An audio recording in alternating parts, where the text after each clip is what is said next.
You feeling spiritually lost, like you've tried everything, YouTube videos, online courses, even meditation apps, but still something is missing? Wondering, is this all there is? The world is loud and chaotic, and your soul is overwhelmed, craving inner peace, but you can't find your way back to yourself. This is exactly why I created the Kriya Yoga Masterclass and my proven soul coaching system to help people just like you. This isn't a video you watch and forget. It's a daily spiritual lifeline that brings you back to your soul. So if you're done feeling lost and you're ready to start transforming, then come join us. This is more than a course. This is your lifeline. Go to KriyaYogaMasterclass.com. Kriya Babaji Namo.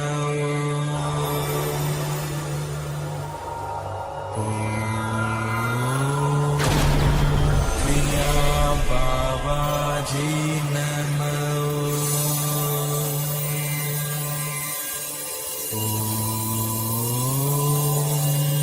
Kriya Babaji Namo.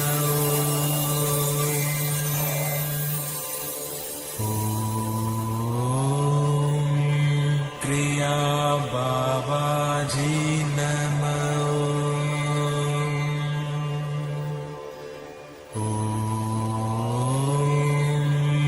Kriya Babaji Namo.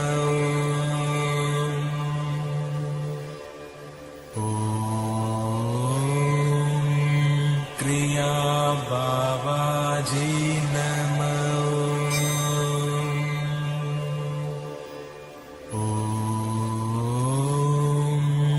Kriya Babaji Namo.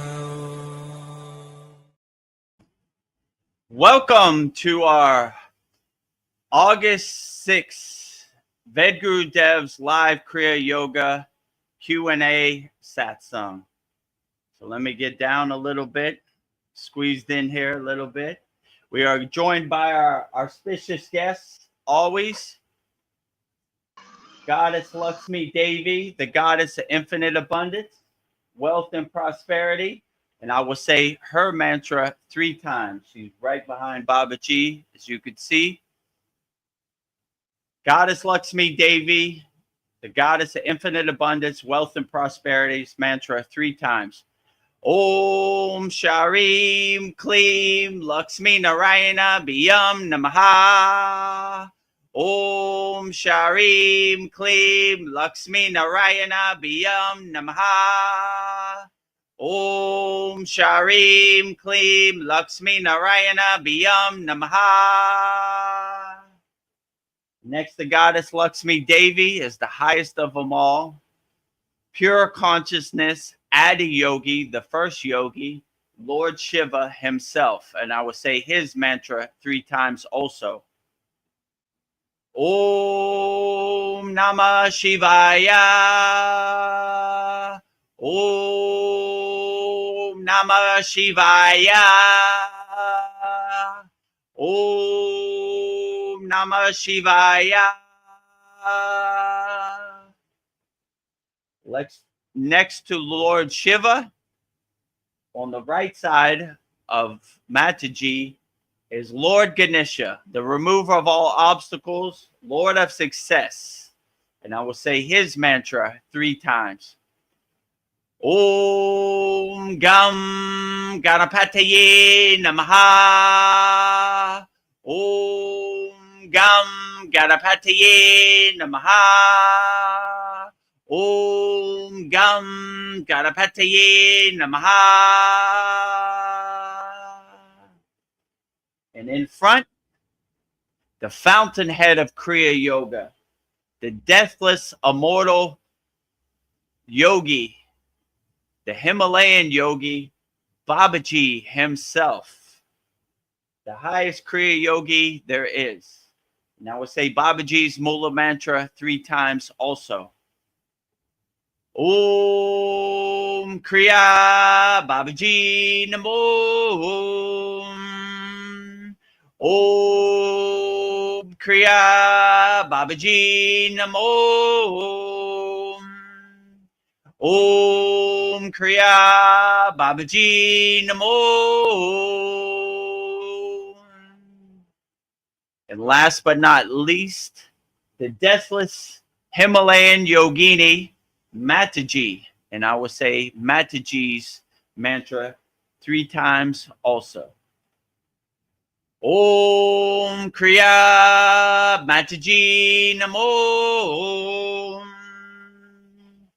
Om Kriya Mataji Namo. Om Kriya Mataji Namo.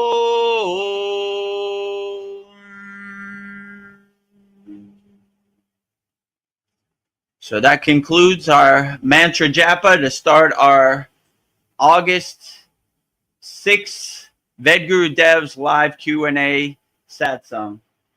There's all my certificates. So if you need to know if I'm authentic or not, there's the paper for you.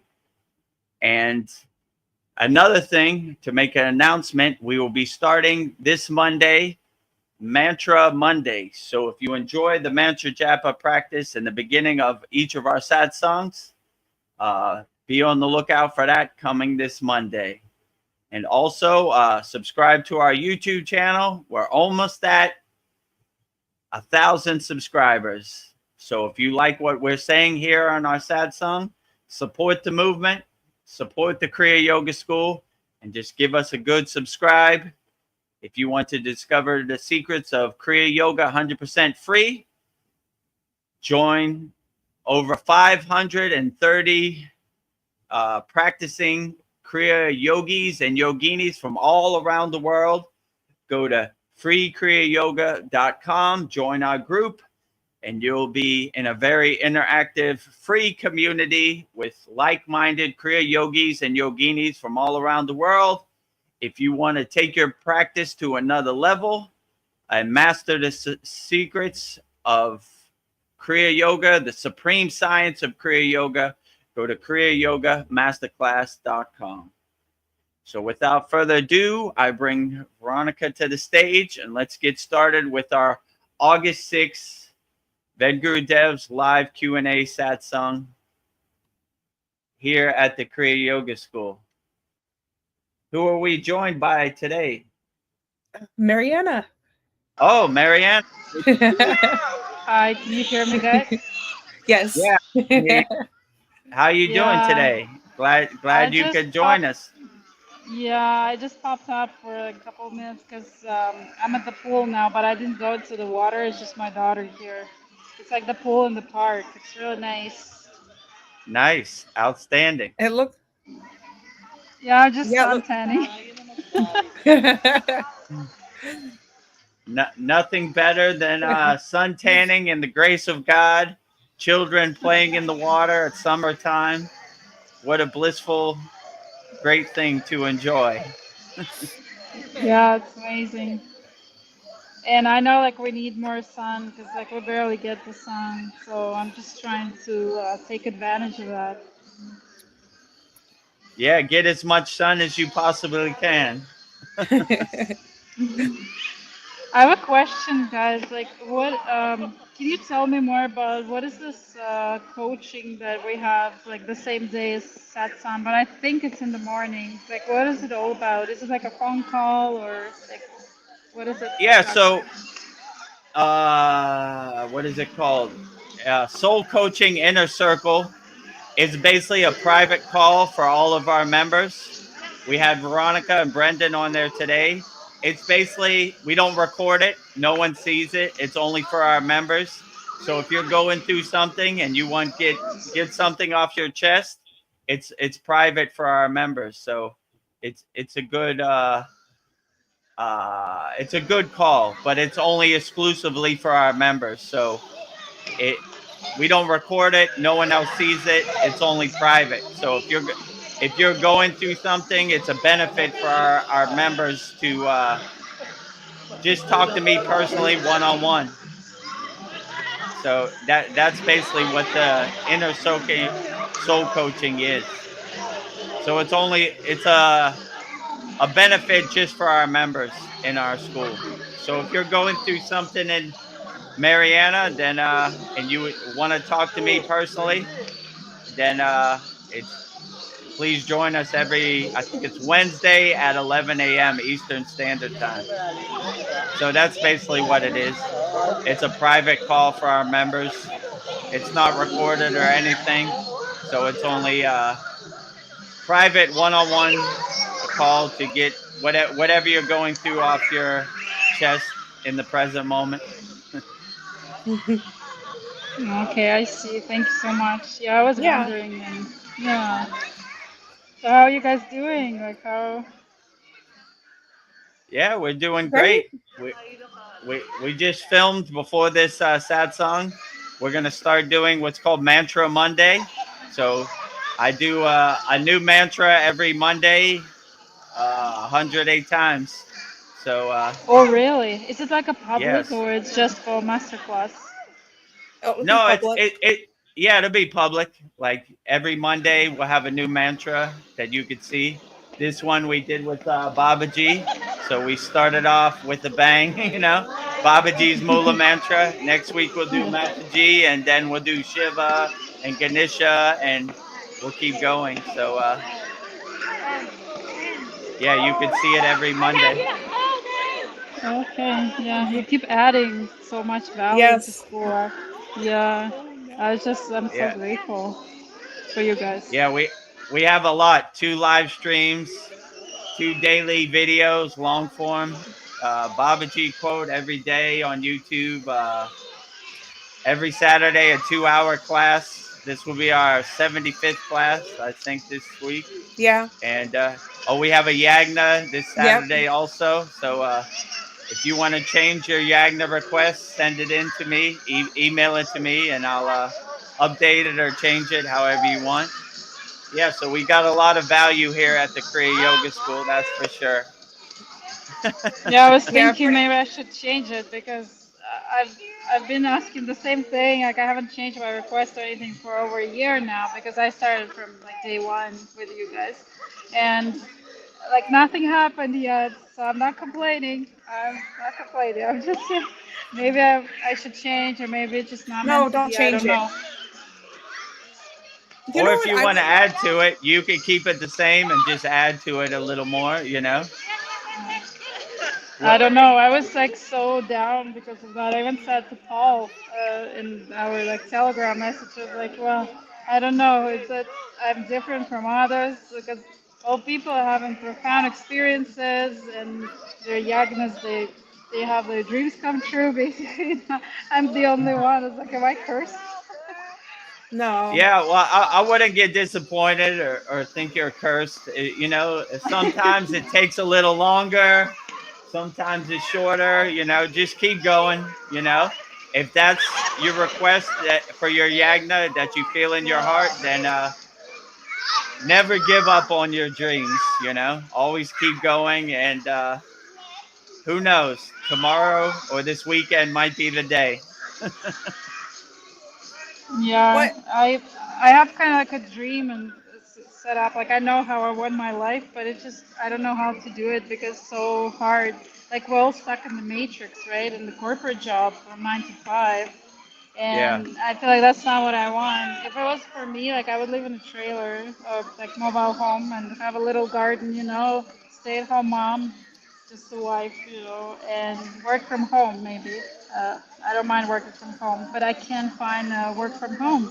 So everything I see, like even if I apply, they never get back to me because nowadays it's all online, right? And then yeah. even if I find something, it's less than I'm making right now, so I can't afford. I'm barely getting by every month, so it's just, Yeah, yeah, I that would be my understand. It's dream. it's overwhelming out here in the Maya delusional world. Like the 9 to 5 and the grind and the distractions and the conditioning, you know. Can't Babaji just shine his grace on all of our Kriya Yoga School members and give them their wish. That's what I wish. So hopefully your wish comes true and you could stay home and just live in a trailer and spend more time with your family and have a nice garden and be as detached from the Maya delusional world as possible. But it's difficult out here for sure. I have like a Vedagurudev included. I have a personal question to you. Like, I don't know if you, I guess it's public, still recorded on YouTube now, but I don't know if you want to answer that. But I know probably Yeah. Chad asked you that question a long time ago. I just don't remember. Like in Thailand, if it's not a secret, like how do you support yourself, like more or less? Like I know you're not DJing anymore, like on a regular basis. Like do you teach English at school or do you teach kids yoga? Like what would you do to support yourself? No, I'm lucky because before the C word happened, I produced a lot of famous records, so I get like a royalty check every 3 months, 3 months, and so it helps support me, and this has helped float me during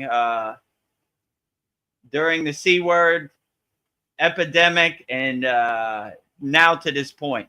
So I have good financial freedom. Like I'm not going to buy a new car or a new house, but I'm not going to die. So I'm able to support myself by the things I did in the music industry pre C word thing, you know? So that's basically how I support myself. So it gives me the opportunity to focus my time 100% on the Kriya Yoga School and doing these live streams and doing the classes and supporting myself without needing to teach English or any of that stuff. So that's basically how I support myself, which is a true blessing because none of this would be possible if I had to go work a 9 to 5 job or I had to insert myself back into the matrix. So I'm lucky that kind of way. So I could just do as much Kriya yoga as possible, 24 hours a day Kriya yoga. So Babaji kind of cleared that path for me. So that's a beautiful blessing. So thank you for that, Babaji. Because if I had to go work a 9 to 5 job or go work at 7-Eleven in Thailand, none of this would be possible. So Babaji cleared the path so I can help as many people as possible. So I'm lucky in that regard. And I'm grateful every morning I wake up that I don't have to go to a 9 to 5 and listen to somebody tell me, let me tell you a story about God. Do you believe in Jesus Christ? Please. So I don't have no boss.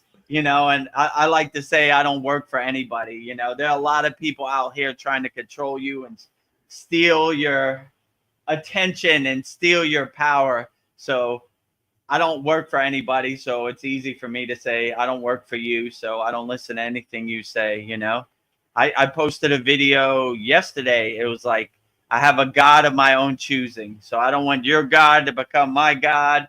I resonate with Babaji, and if you don't like that, that's perfectly fine. I don't work for you, so I don't want your God to become my God, and I don't want your political ideas to become my political ideas because you give me money. So I'm lucky I have that liberation, that freedom where I don't have to make anybody else's narrative become my narrative, because I understand it's hard when you work a 9 to 5 job. Like, what do you think of the Prime Minister of Canada? I don't know. They put you in these awkward spots because you work for them. You're their employee, but I don't work for anybody, so I could just be a free bird and say whatever comes to my mind, which is a beautiful thing. Because if I had to work at 7-Eleven, maybe they'd be like, "What do you think of Donald Trump?" And I'd be like, nothing. Not good enough, right? You can't work here no more. So I don't work for anybody. So I'm just a free bird, and I have that financial freedom where I could just say whatever I want, and I don't get put in anybody's box. So I think that's a beautiful thing. So thank you, Babaji, for clearing the path and giving me financial freedom. So yeah, my house is paid off, my car is paid off, which I did all this pre C word, you know. So when the C word thing came down and I lost pretty much everything, nightlife was gone. So that was the end of my DJ career overnight. And so, but when I used to DJ, every place I would go, I would get a magnet, right? And my refrigerator, my ice box, whatever you call it, is totally full of magnets from around the world. So when the C word happened, I said, I already been everywhere. I already won enough awards. I'm good. So I'm going to just practice Kriya yoga wholeheartedly 24 hours a day. And that's basically what I did. So, and here I am today. So it's been a beautiful blessing not to work for anybody or, you know, have to depend on anybody, you know, to pay my bills. Absolutely, yeah. That's what I always wanted, like a financial freedom, or you know, at least mobility. Like when you work from home, you can do many things. You can live in different countries. And actually, by the way, talking about that, you mentioned you want to come to US in October, right? Is that true? Yeah, I'm trying. If the platform we're on called School, they have a thing called School Games, like every 3 months. And the person who makes the most money, they get a free trip to Los Angeles. So I'm working on it, you know, but in the spiritual realm, you know, it's hard to attach to money, or, you know, so I don't know. It's not a big money maker, you know, as you probably know in our school. So it's a difficult pill to swallow, but I'm trying, you know. We have over 50 members now, so it's looking pretty good. But I'll let Baba G fill in the steps, and hopefully I can go to California and see our Kriya Yoga School members in person. Yeah, they let me enter because they changed. They see. I guess they check your passport, the place of birth now, and if they don't like the country of birth, even if you're Canadian, apparently they're not gonna let you in, or some crazy. Like I've heard so many stories and customs. I'm like so stressed now. I don't know if I want to travel to US, but I want to see you guys. Like it's my dream. Yeah. Yeah. Well, we'll I see what mean, happens, I guess. yeah, they have a lot of rule changes and everything. So yeah, I don't know. You know, I was lucky I was born in America, so hopefully they should rubber stamp me in. But they always have some questions like, why do you live in Thailand? What do you do in Thailand? I was like, who cares? You know, I'm an American citizen. You know, let me in. You know what I'm saying? Yeah. I remember when I went to Canada. This was like, I don't know. This was like 25 years ago. I went to the border of Canada. So I had a show in Seattle on New Year. Then I had to go across the border to Vancouver. Like I had 2 shows on New Year's, right? I said Happy New Year in Seattle. Then I went across the border. And right when I got to the border, they were like, you know, in 1992, you didn't you jumped the turnstile at the train station in New York City. I was like, who cares? You know What? you're gonna make me mess up my show. What does Canada have to do with New York City 20 years ago? And so they were like, all right, we'll take care of it. I was like, yeah, whatever. You know, like what do you have to do with New York City? So I know, you know, Canadian immigration is 50-50, you know. I remember, I think I told this story before to Veronica. I'll tell you. I flew to Montreal, right, to do some yoga training. And when I got to Montreal airport, they were like, you need to come over here. And I was like, oh, here we go again. So they take everything out of my bag and they see my Babaji statue. And they go, who is this, Jesus? I was like, you don't know? That's Babaji. And they were like, what are you doing in Canada? I was like, I'm here to teach yoga and yoga training. They were like, "You're a yoga teacher?" I'm like, yes. And they were like, "Prove it." And I was like, "You think I have all this because I just want to come into Canada?" Okay. There's my yoga mat. I roll out my yoga mat. What yoga position do you want to see? I want to see the full wheel pose. Okay. There goes the full wheel. You want to see me sit in lotus? And after a while, they were like, in the middle of Montreal airport and customs, I'm doing yoga asanas. Then they were like, all right, get out of here. Yeah, I guess you're a yoga. And I was like, they were like, well, who is this? And I had my Babaji statue. I was like, that's Babaji. And they were like, who's Babaji? And I was like, you don't know who Babaji is? And I held up my Babaji statue high in the air. And I said, everybody in Montreal airport, bear witness to Babaji, the fountainhead of Kriya Yoga, the deathless immortal guru. And they were like, all right, funny guy, get out of here. You're right. You wanted to see yoga asanas. I thought you never asked. Let's go through them all. You want to see all 18? Let's do it. You know, what do you want to know? You want to see me meditate? Whatever. So they thought they were getting me, but actually I was giving them a yoga lesson in Montreal airport. So now they know who Babaji is. There. It's horrible. Like, I know. Like, I've been treated so badly in like Toronto airport. It's like every time I go through it, it's just bad experience. I have to go, guys, because I think they're gonna close soon, so I have to, change my daughter and go home. But it's nice to be here. Yeah. Yeah, it's great to see you always, Mariana. Yeah. Oh, Wonder where Paul is today. Maybe he's on YouTube. So maybe if he appears, just say hi to Paul, and I'll just head okay. home. I'll tell Paul you said hello. Okay. Yeah. Thanks for joining us, Mariana. Always a pleasure to see you in person. And yeah, thanks for joining us. You're welcome anytime. Anytime. Thank you. Bye, guys. Bye. Bye. Have a great day. Yeah, that was cool. Well, Mariana came right in the beginning. Yeah. I'm not the female. Yeah, you got your wish. You have the female the feminine energy outnumbers the masculine energy for once here at the Mirror Kriya Yoga School. It's usually the opposite way around, but yeah. Yeah, so that was a funny story. Like they didn't believe that I was a yoga teacher, they took everything out of my bag, threw it all over the floor and whatever, I didn't get attached to it. I said, okay. They didn't believe me. You're a yoga teacher? Oh, really? Sure. Right. Good one, right? You trying to trick us? Okay. You don't believe I'm a yoga teacher?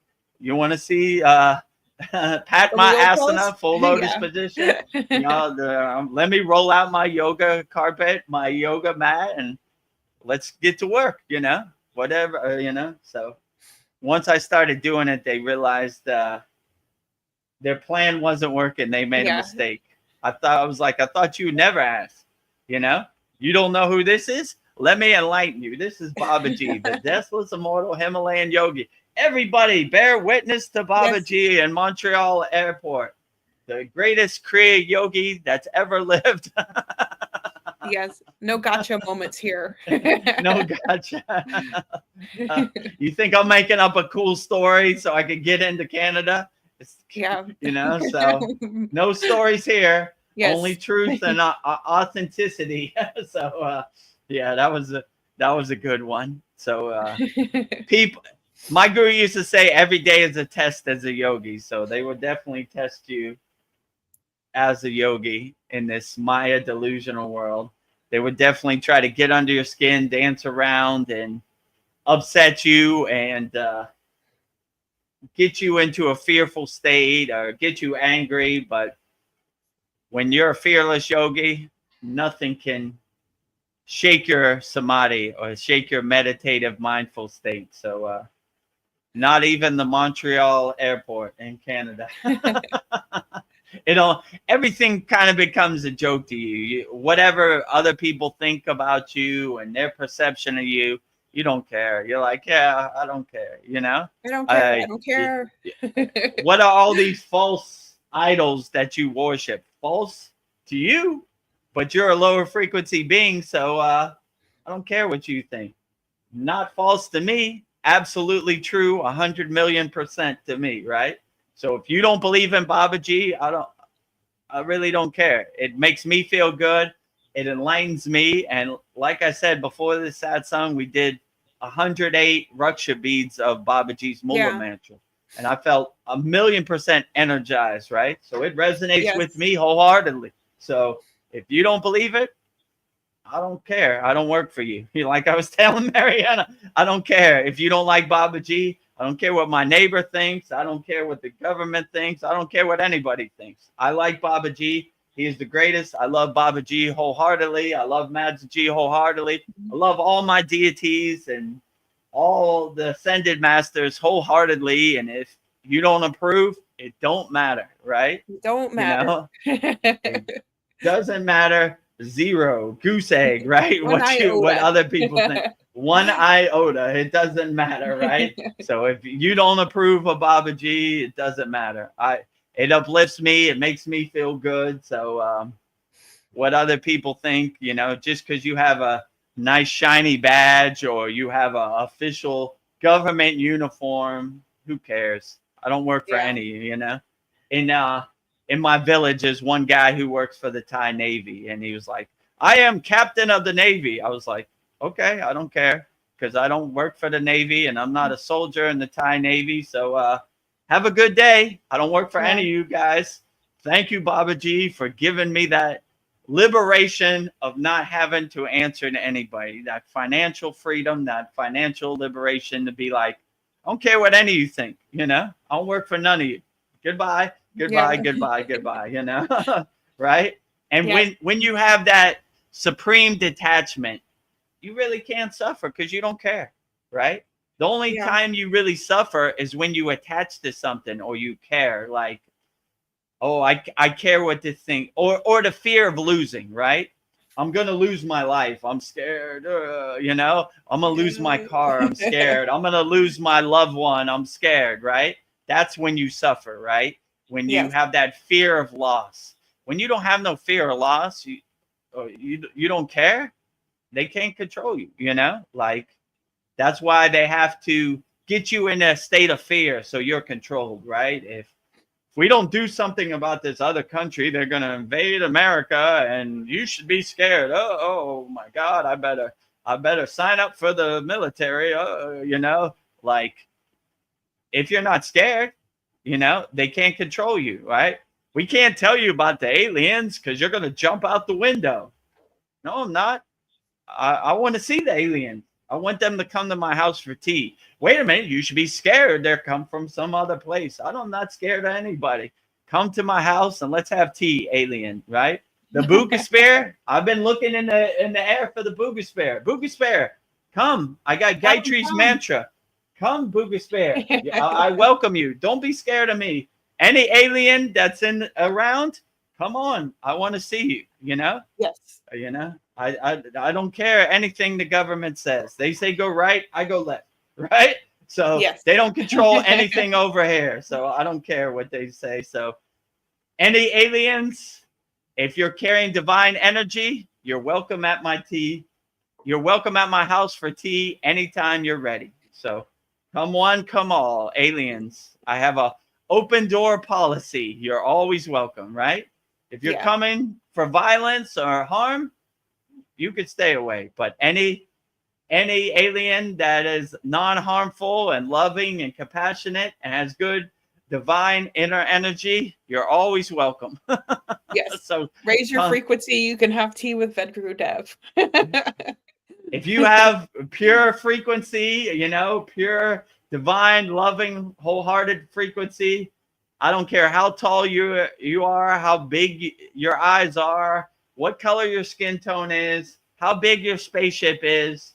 We'll try to find a nice parking spot for it somewhere around here, and let's have some tea, I don't want anybody to gatekeep any information. Like we say in all these sad songs, I don't need Lucy with the football, right? Well, there's going to be disclosure tomorrow. Tomorrow we're going to release the Epstein list. Okay, tomorrow's here. Where's the list? I'm looking for it. Whoop! Football pulled again. Well, we Damn, can't Lucy. show you because you're so stupid, and we're more in control of your life than you are, right? You're like, nah, you don't control anything over here. Zero. I'm the king of my castle. I'm the master of my universe. I don't care anything you say. You don't control anything over here. And when you see the Wizard of Oz behind the curtain, that this whole falseness of they control you and they know what's best for you, and we've done all the thinking so you don't have to. Is this a total joke? Use your own discrimination, use your own discernment, and don't listen to anything they say. They don't control anything over here. And when you don't give away your power, they don't have no power. You laugh at them like the joke they are. You know, you should put this chemical in your body and you'll be protected. You know, yeah, sure. That's a good ghost story. I don't believe that. You know, we gotta have a war with this place over here. They have weapons of mass destruction. I don't believe that either. You know, like go down the list. You know what I'm saying? Yeah. They've been pulling the wool over our eyes since day one. Since you came out the womb, they conditioned you and hypnotized you with all this fake narrative like democracy and freedom and all this, right? Freedom is inside you as you. Close your eyes and you be as free as possible. My favorite buzzword that they say, the hypnotism, is freedom is not free. Wrong. Look how free I am right now. Closing my eyes. Feel absolutely free. I don't have to get on an airplane or go hurt anybody or anything. I'm as free as I could be inside me as me. So once you see the Wizard of Oz behind the curtain, they can't control you anymore. So I wish everybody out there to raise their frequency, become more of aware, and look behind the curtain and see the Wizard of Oz. And they don't care about us, you know? Michael Jackson was right. They don't care about us. They don't care about us. So when you realize that and you become aware of that, then you laugh at them like the joke they are. Here they come again with their mainstream media narrative. Let me tell you what you should think today. No thanks. I want no part. I don't want your trash to become my trash, your karma to become my karma. Keep it over there. So. Well, I was thinking, Mariana says that she's kept her Yagnifier request the same since the beginning, and she wants to find her soulmate. That's one of them. But I was thinking, like twin flames, soulmates.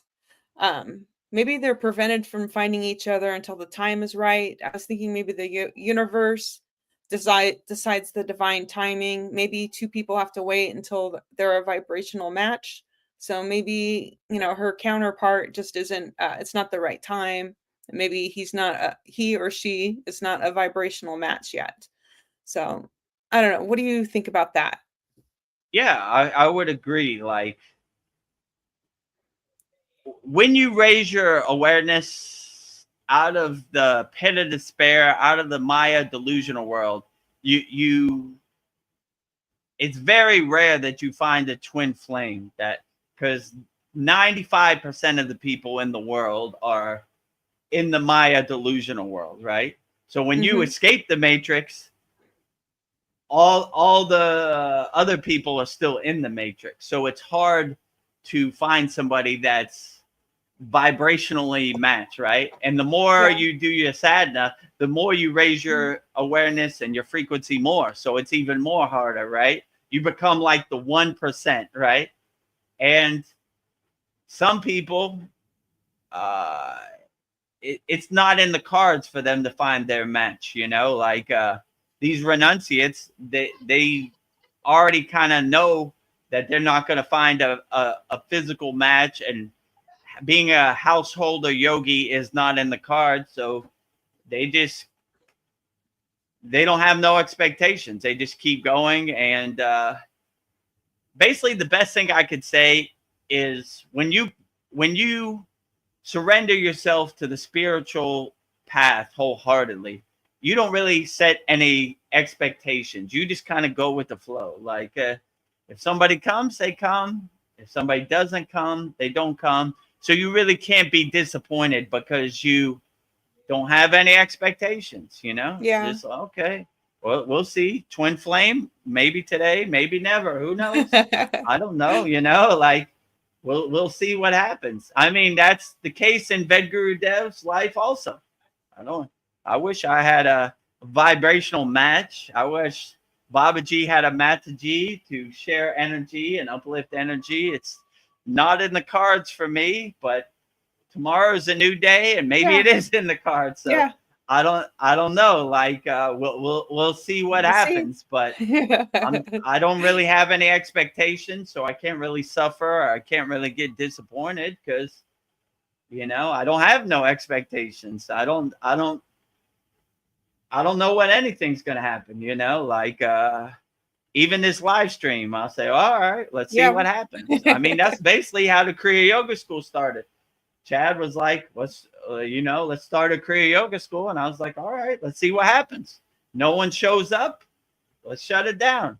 A lot of people showed up. You know, I kept hearing on school, when someone signs up to your school, you hear a dollar sign. And I was like, cha-ching, cha-ching. I was like, where's those dollar signs coming from? Like, I couldn't, for like a week, I couldn't figure it out. Then one time I was on school and I saw like this person signed up to your school. And I was like, that's what the dollar sign is. So I don't know. I don't really have any expectations. You know, I'm not, you know, so I really can't be disappointed, you know. And when you come from a place of helping people rather than a financial place, then you're coming from a better place. So I'm coming from more of a helpful place. Money comes, money doesn't come, I really don't care, you know? Yeah. Never give up. I still keep going. If I win the school games or I don't win the school games, I don't care. I'm gonna keep going, you know? Yeah. You know, like nothing's gonna change. Actually, we're adding more stuff, you know, like Mariana said, it's almost overwhelming for our members. We have too much stuff. We have 2 live streams, which usually go 3-4 hours. We have a Saturday class, which usually goes 2 hours.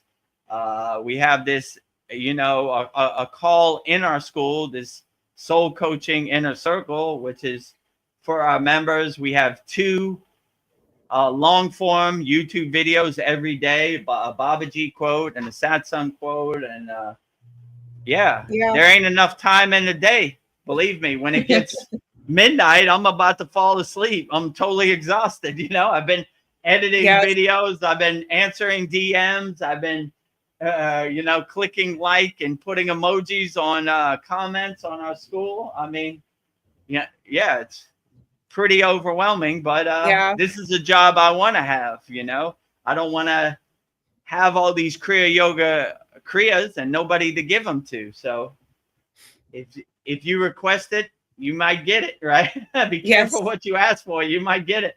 I asked to fill up as millions of Kriya Yoga cups, and here comes all the cups lined up. So they're overflowing. So I take it wholeheartedly. Like, okay, this is what I asked for, and here it is. Let's get to work. So but it's I'm kind of at the point where there's not enough time in the day to respond to everybody's DMs or comments. So if it takes me a couple days to get to your comment, just bear with me, you know. Yes. We have over 530 people in our free school, and we have over 50 members in our paid school. So it's there's only one Vedagurudev, so maybe I need to make a clone of myself. Yeah. I know, I joke around with you that soon we're going to have a Kriya Yoga event every single day of the week. So it's a good problem to have, but it's like this Saturday we have a yagna and we have a class, you know. So as soon as we finish up our holy fire, or you know, there's a 30-minute window, then we got to do the whole class 2 hours. So, Yeah. but these are problems I want to have, you know. I asked Babaji many times, like, what am I going to do with all these Kriyas? I'm not helping anybody, just doing my sadhana in private in my room. Babaji heard my call and he said, oh, you want to help people? I got you. Now I'm on the internet and I'm putting out videos, helping people, answering YouTube questions. So it's a blessing I want to have, right? So Yes. let's help as many people as possible. So if you have a comment on YouTube, put it in the YouTube chat. We'll help you as wholeheartedly and answer your question as wholeheartedly as possible. So yes. Anybody out there, send your question in. Don't be shy. Well, I'll try to answer it wholeheartedly, you know? Yes. We answer everybody's questions. I don't know. It's like people say I can't get what I want. I can't catch a break. I was thinking maybe you have to become a vibrational match to our desires. And how do you do it? Is it simply by changing our thoughts, or is it something else to become that vibrational match? Well, to become a manifestation vibrational match. That's why I see a lot of these people on the internet like, let me tell you how to manifest. And being in the Himalayan mountains, I've seen people manifest stuff, and they're free. You have to raise your frequency so high that it's almost, you know what it reminds me of? My guru used to say, who wants CDs? The short answer, the ego. The long answer, nobody, right? So Yeah. when you do so much inner work, you almost don't want to waste your inner work on manifesting stuff. It takes a lot, right, to align yourself on that frequency. And when you come to that frequency, you kind of realize that, I don't know, maybe this is more of an ego play than more of a spiritual upliftment. So to manifest, in my opinion, and obviously I need more work on this. First of all, whatever you see on the internet, throw all that away. They have no clue, you know. Like I see all I saw this one black guy with like a do-rag, and he was like, let me tell you how to manifestate. And he was like on his whiteboard, and I was like, what? Nah, you know what I'm saying?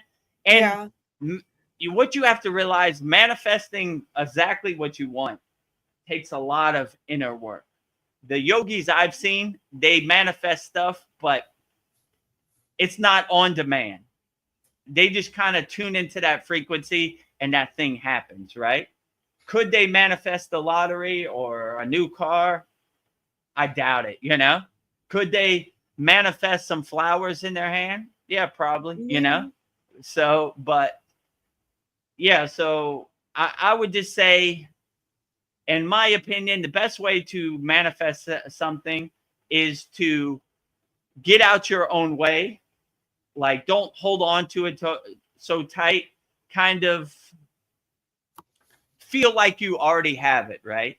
And when you already have it, you already have it, right?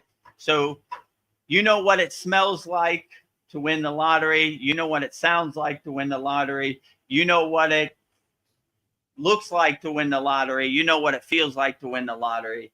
And you know what it tastes like to eat a juicy steak after you won the lottery, whatever. Yes. So you kind of live it already before you have it. And that the universe kind of fills in the steps. So when you kind of hold on to it so tight, like, I gotta win the lottery, you're kind of creating distance from you and the thing manifested. What did my guru used to say?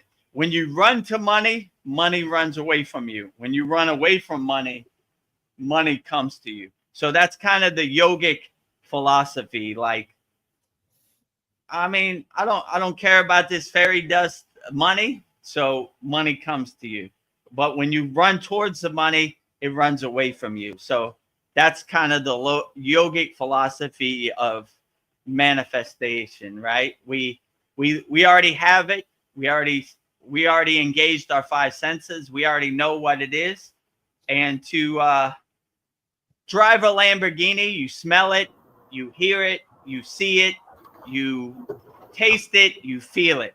So it's a lot cheaper. When you actually have a real Lamborghini, insurance is expensive, and finding a place to park it is expensive, and trying to stop people from scratching your Lamborghini because they're jealous of you is difficult. So just drive that Lamborghini in your mind. It's way better than a physical Lamborghini. So, but it takes some work, to manifest. So, in my personal opinion, I just go with the flow, and whatever God gives me, it's a true blessing. Whatever God doesn't give me is, I'm not attached to it. So I'm happy for the blessings I do have, not the blessings I don't have. Let's say it like that. So, well, we have Paul on YouTube. He says, "Namaste. I dozed off and almost forgot about Satsang. Oh, LOL." Namaste, Paul. Mariana was just on here, and she said to tell you hello. So, hello. So if you watch this back, you'll see Mariana. She was at the pool in Canada. So she said, "Where's Paul? Tell Paul I said hello." So just missed her. And welcome to Sandy and Brendan. I can see you on the screen now. And yeah, whatever questions you have, give them to me wholeheartedly. Well, I was thinking what we were just talking about, our thoughts. I think many people don't realize how powerful our thoughts are, and thinking. Our thoughts are energy. And I was thinking our thoughts might be the only thing that is real in this Maya delusional world.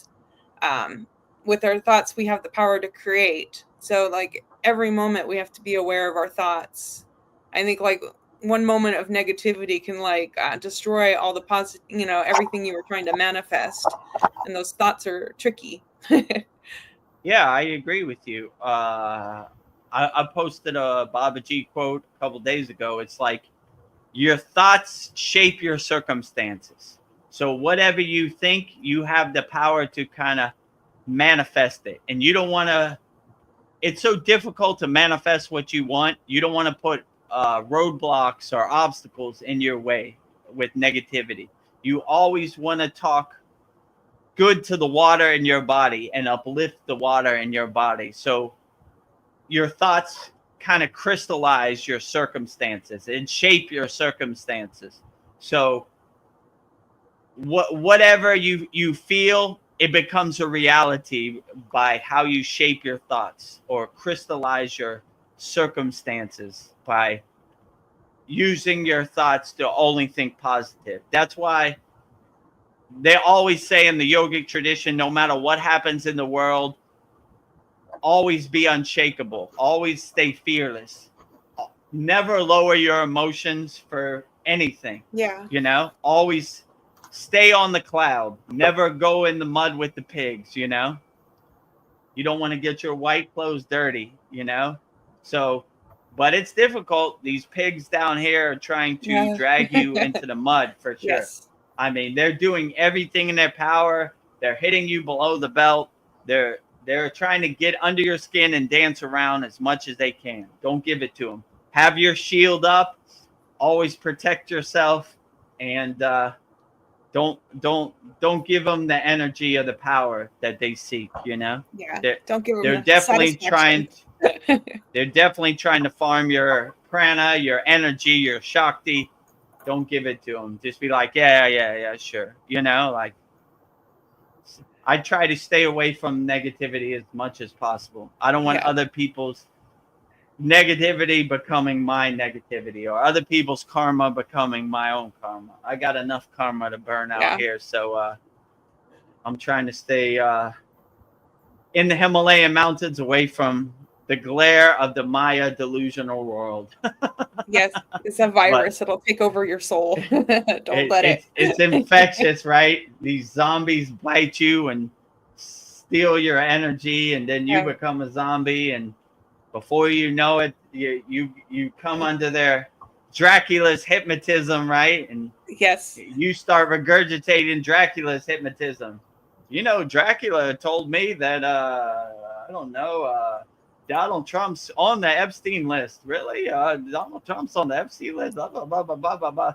Then you start lowering your energy, right, on something you can't even control. So don't let these Draculas out here steal your energy, or Yeah. suck your energy. Energy vampires, stealing your energy. Focus your energy on what serves you in the present moment. Anything that doesn't serve you in the present moment, just let it pass. Yeah, I don't care, whatever, I mean, this was difficult for me because Brendan can relate. I'm a Pittsburgh Steelers fan, right? When they used to lose the game, I used to be like, dang, Yeah.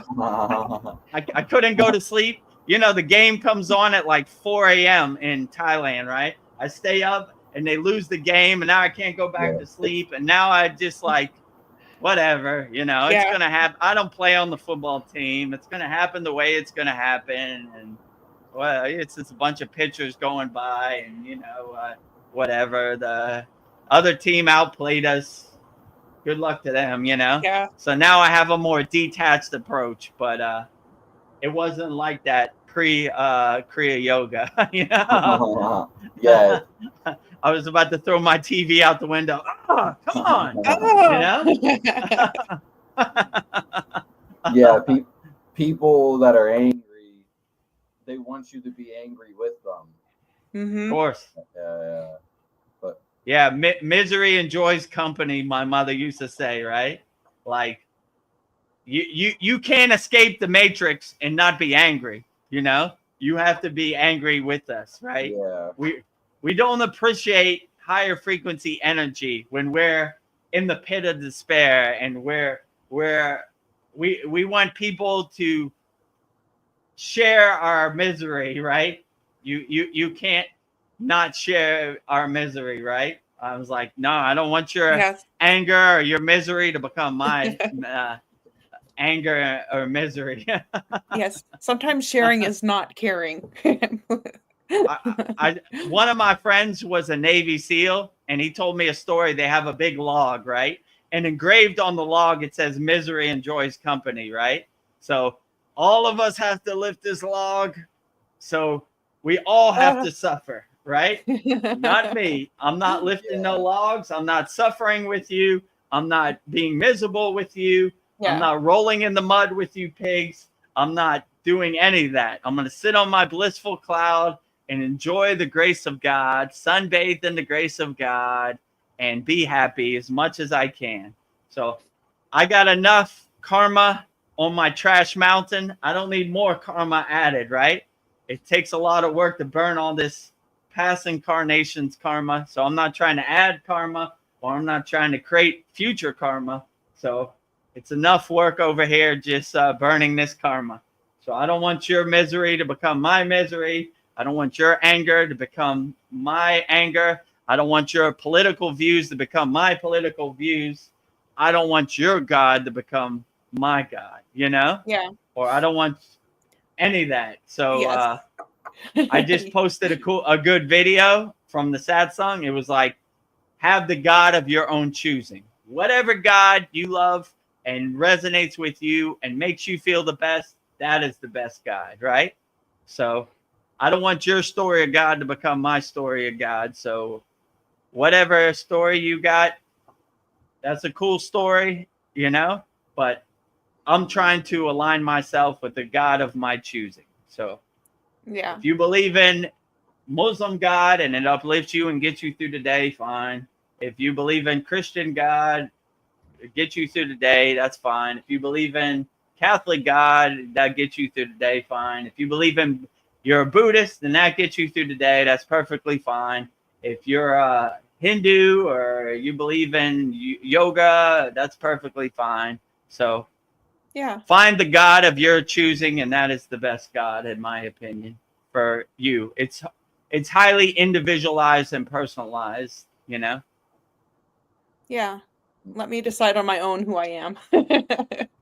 And basically, if you really break it down, all of these forms of God are God anyway. So, Yeah. you know, like if you see a squirrel and that's your God, it's still a chip off the whole block, you know, it's still a spark of the source. So you, no matter what name you call God, you're probably not wrong. It's all God. So God is everywhere and everything. So whatever form you resonate, that's the best form. It's all still God. So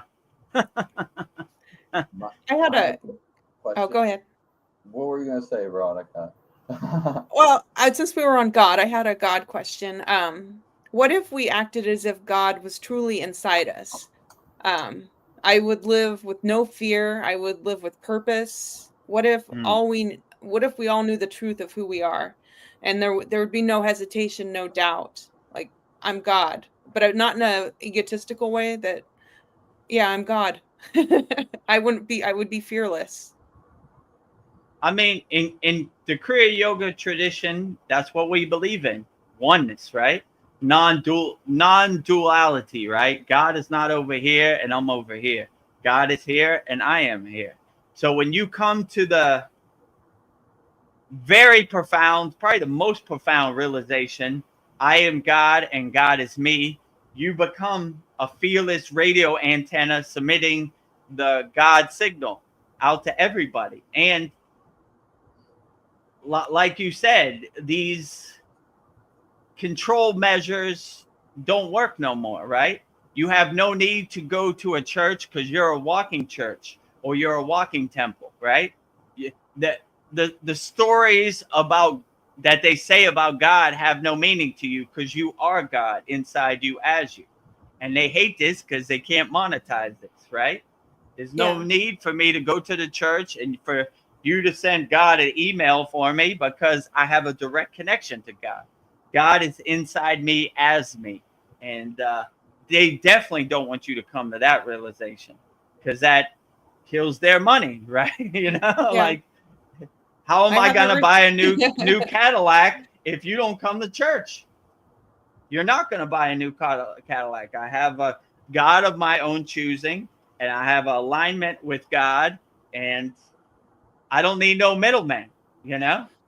Like, why do I need to talk to you about God? I talk to God directly every day. So this is a profound statement that they don't want you to come to the realization, and they're going to do everything in their power.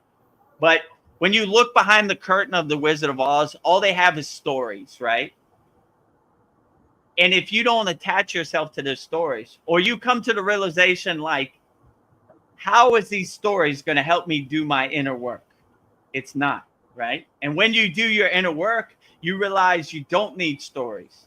So all these books and all this stuff, it's not going to do your inner work for you. So you don't need the stories, right?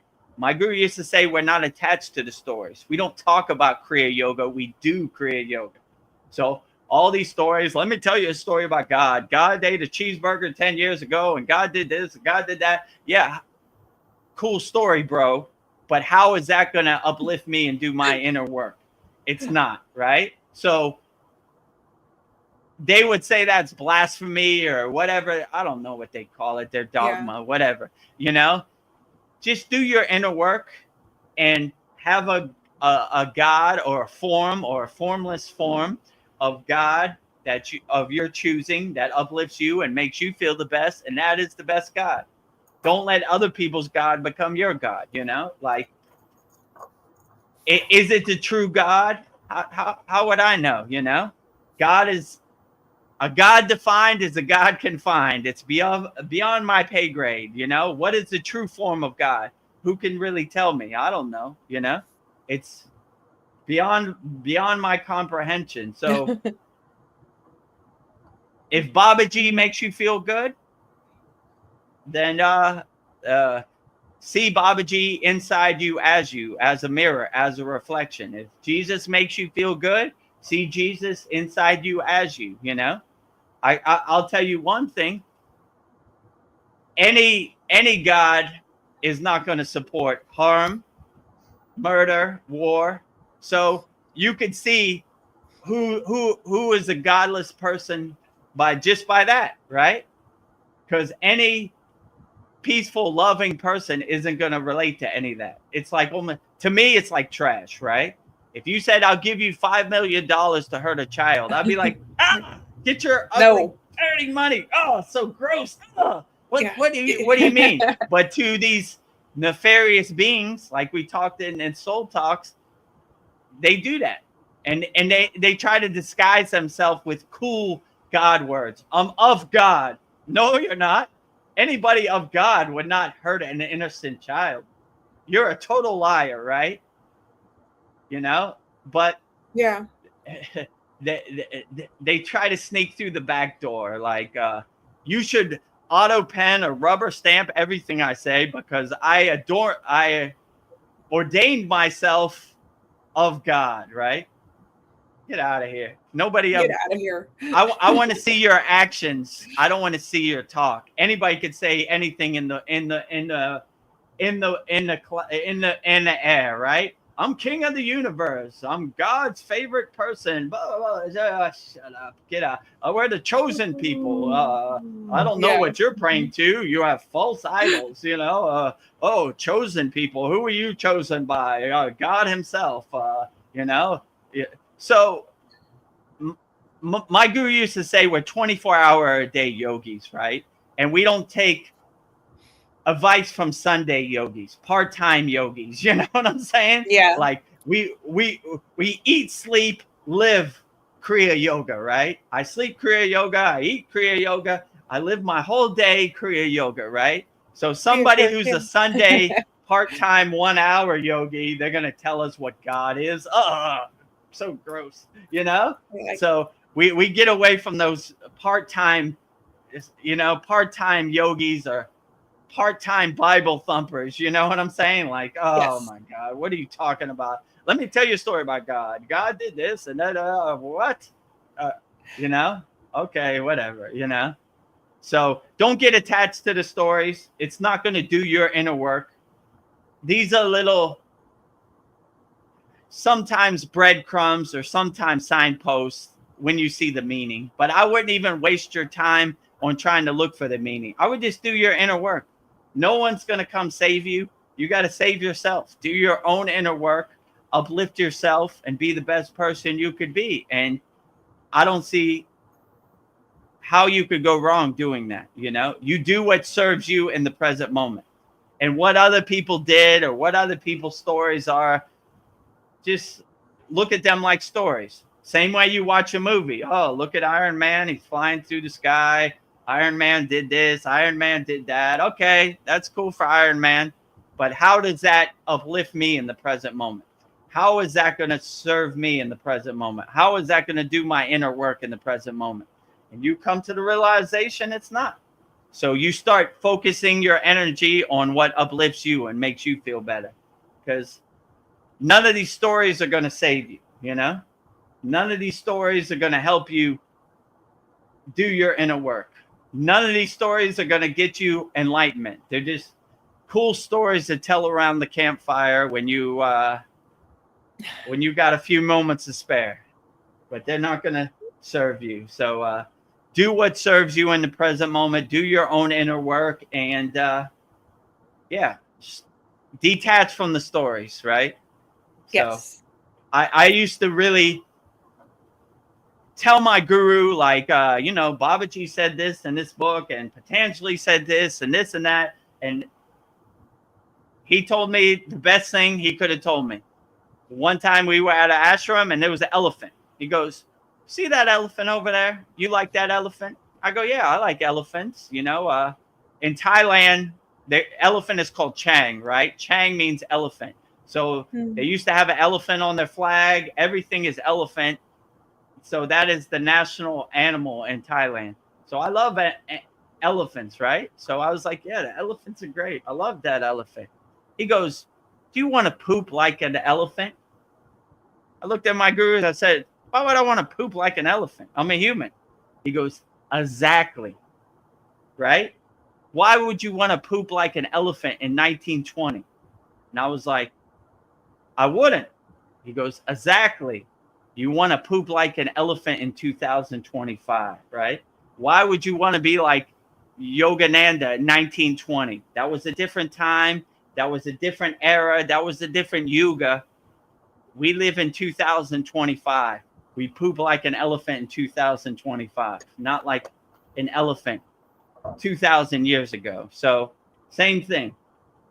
Whatever Yeshua, Jesus did 2,000 years ago, that was a different era. That was a different time.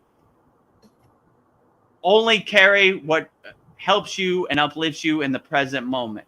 And be an elephant in 2025, not 015 AD.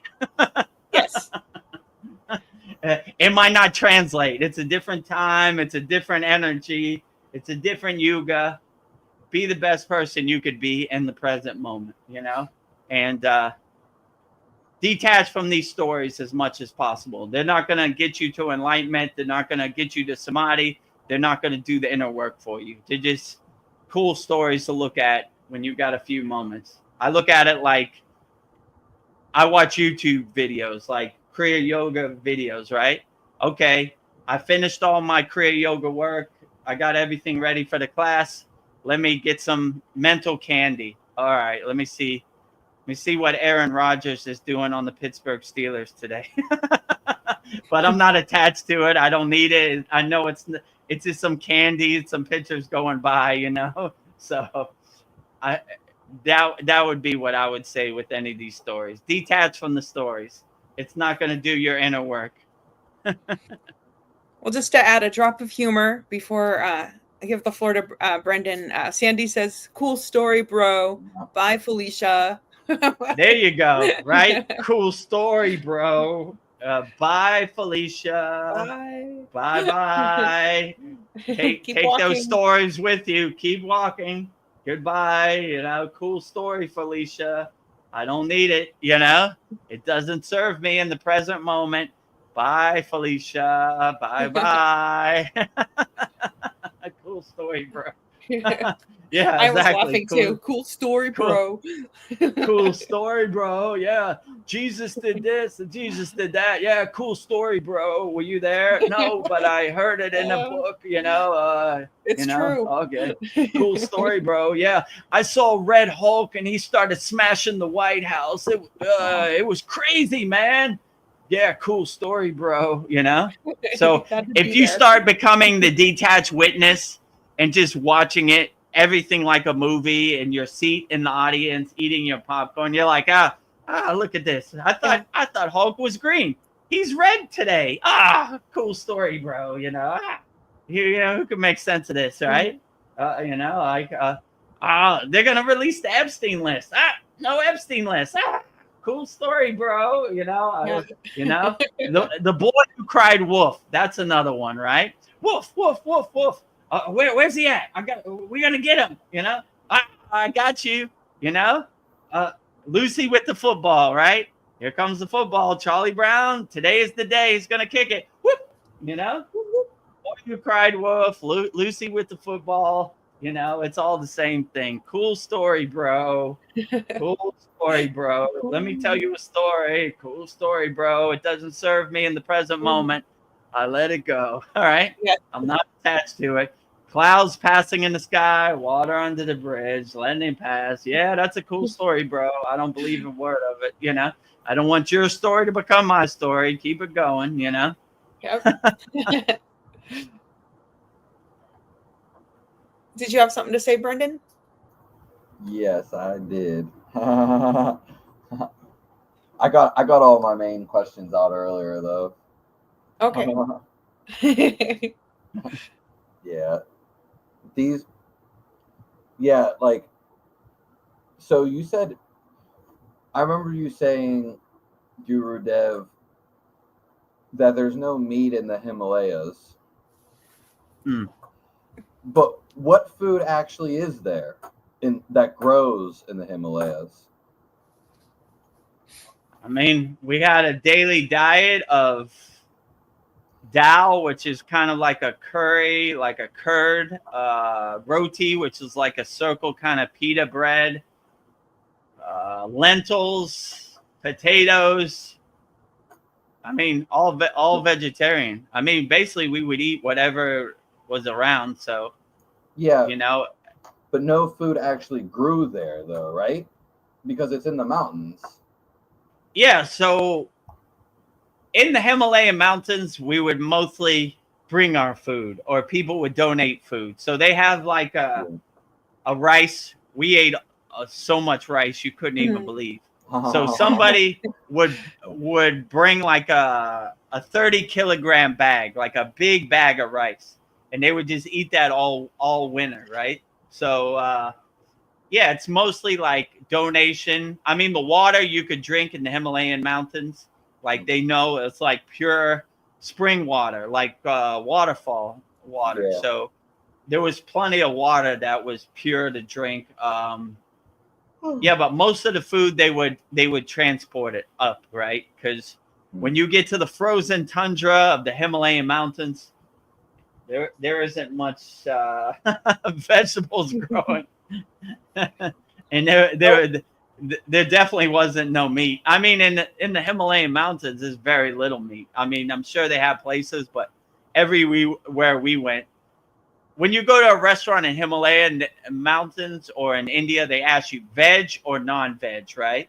So they wouldn't even ask you non-veg because there was no non-veg. So it was, if you wanted to live, you had to eat vegetables, right? And that's their diet. And in the Himalayan mountains, it's even less vegetables. So I don't really have a taste for lentils. And it's kind of like sucking on a lemon to me. It was like lentils. Or they had this curd. I my stomach really didn't like. It was called dal, right? And I couldn't. Yes. I don't know. I didn't like it, you know. But they love it up there, you know. They were like, "You're not going to eat your dal." I was like, "No, you take it," you know. So you kind of fast indirectly. Although I want to say something. I am the inventor of the Himalayan burrito. So what I would do, they would have that pita bread and they put a bunch of the way they eat in the Himalayan mountains. So they tear off a piece of the roti and they dip it in the curd or the dal, right? And then they put it in their mouth, right? That's how they eat. So I said, a burrito. So I put all the vegetables inside the burrito, like Taco Bell or Del Taco, whatever, and I rolled it up and I ate it like that, and they couldn't believe it. Like, what? This guy? How is he eating it? Like, they tear it off and they put it in their mouth. I made a burrito, and so if you see a Himalayan burrito, you ever go to the Himalayan mountains, you know Vedagurudev created it. Yeah. They're like, "What do you mean you roll burrito. it up?" I was like, "Yeah, it's a burrito. It's a Del Taco Bell burrito." And they were like, "What?" That was like a whole day conversation. Like, what made you do that? Like, how did you come up with that? And, you know, I was like, yeah, you just roll it up. And I was showing them how to roll it up. So maybe it's a thing in the Himalayan mountains now, or maybe they just go back to their ways. So Yeah. I am the inventor of the Himalayan vegetable burrito, the veg burrito. Let me show you what our brother Vedagurudev did. His brother, this burrito. Genius. Their mind was so boggled by it. They were like, I've never seen that. It's brilliant. How did you do that? You know, Ved Mooney, he was from Brazil, so he understood a little bit, you know, like, but it's still, it was like to the Himalayan, it was like they just found like a spaceship or something. They were like, Yeah. let me look at that. How does that work? How did you do it? Do it again. You know, like this was one whole day in the Himalayan mountains. Like, so ingenious, a burrito, you know, like you take it for granted, but up there, that was like earth shattering to them. Like, it was like, You saved him so much time. it was like gossip to them too. It was like, you're not going to believe this. Show them the burrito. Show them the, what is it called? The burrito? Like, what did you do with the roti? You wrapped it up. Oh my God, it's crazy. So that is the news in the Himalayan mountains. You're not going to believe this. Show him the burrito. So, We'll leave you in awe. that is a super news day in the Himalayan mountains. This to show you how slow of a pace it happens. The week-long Himalayan burrito conversation. Did they teach you about like celestial events? Yeah, I mean, so like I'm not like a super scholar on like Vedic astrology or Indian astrology. You know, my guru knows a lot more about that than me, but I'll say there is no light pollution in the Himalayan mountains. So every day you go to sleep and you sleep under the stars, you cannot believe the Himalayan light show that it is. It's so awe-inspiring. I mean, I'm still hypnotized by it, thinking about it years later. Like it was this, you couldn't believe how profound and dynamic the stars were. So even though I didn't, how could I say, have like a background in astrology, just laying under the stars in the Himalayan mountains was enough awe-inspiring to me. So it was totally beautiful and outstanding, you know, and you begin to realize there's so much light pollution and there's so much stuff that block the stars. But when you dissolve all that and it's pitch black and you can see the light show of the stars, wow, so outstanding.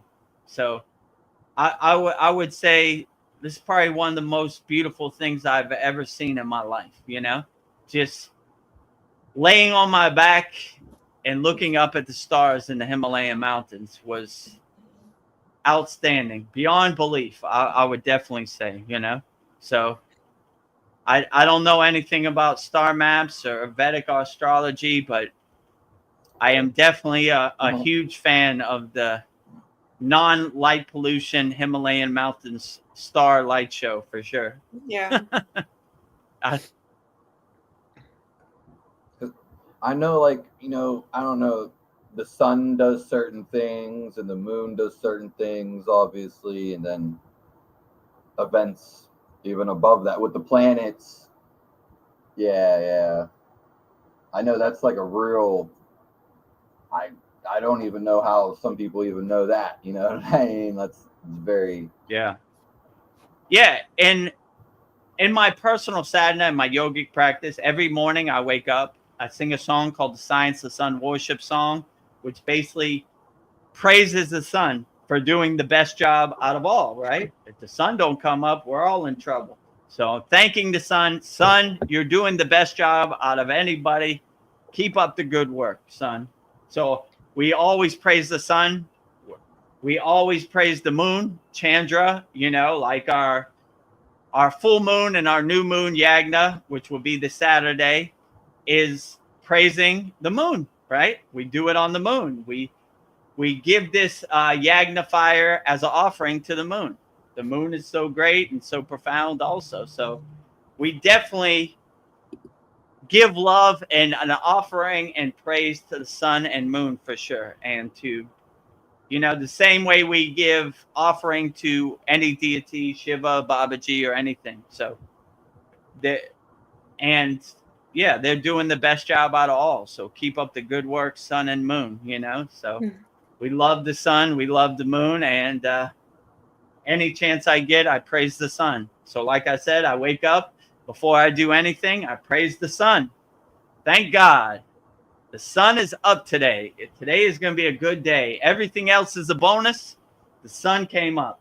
If I wake up tomorrow and the sun doesn't come up, might not be the best day, right? So thanking, being grateful, giving gratitude to all the sun, the moon, and all the deities. They're doing all the heavy lifting. So anytime I do any puja practice or any ritualistic practice, it's always praising the deity or praising the sun or the moon for the great job that they're doing, because they're doing all the heavy lifting. I'm not doing anything compared to the sun and the moon, right? So keep up the good work, son. Keep up the good work, moon. Love you wholeheartedly, right? Well, Vedagurudev, we're going to celebrate the full moon this Saturday. Do you want me to show people how we honor the full moon? The video? Yeah, Okay. that's a good idea. So we have a great video showing being a benefit of our Kriya Yoga Masterclass.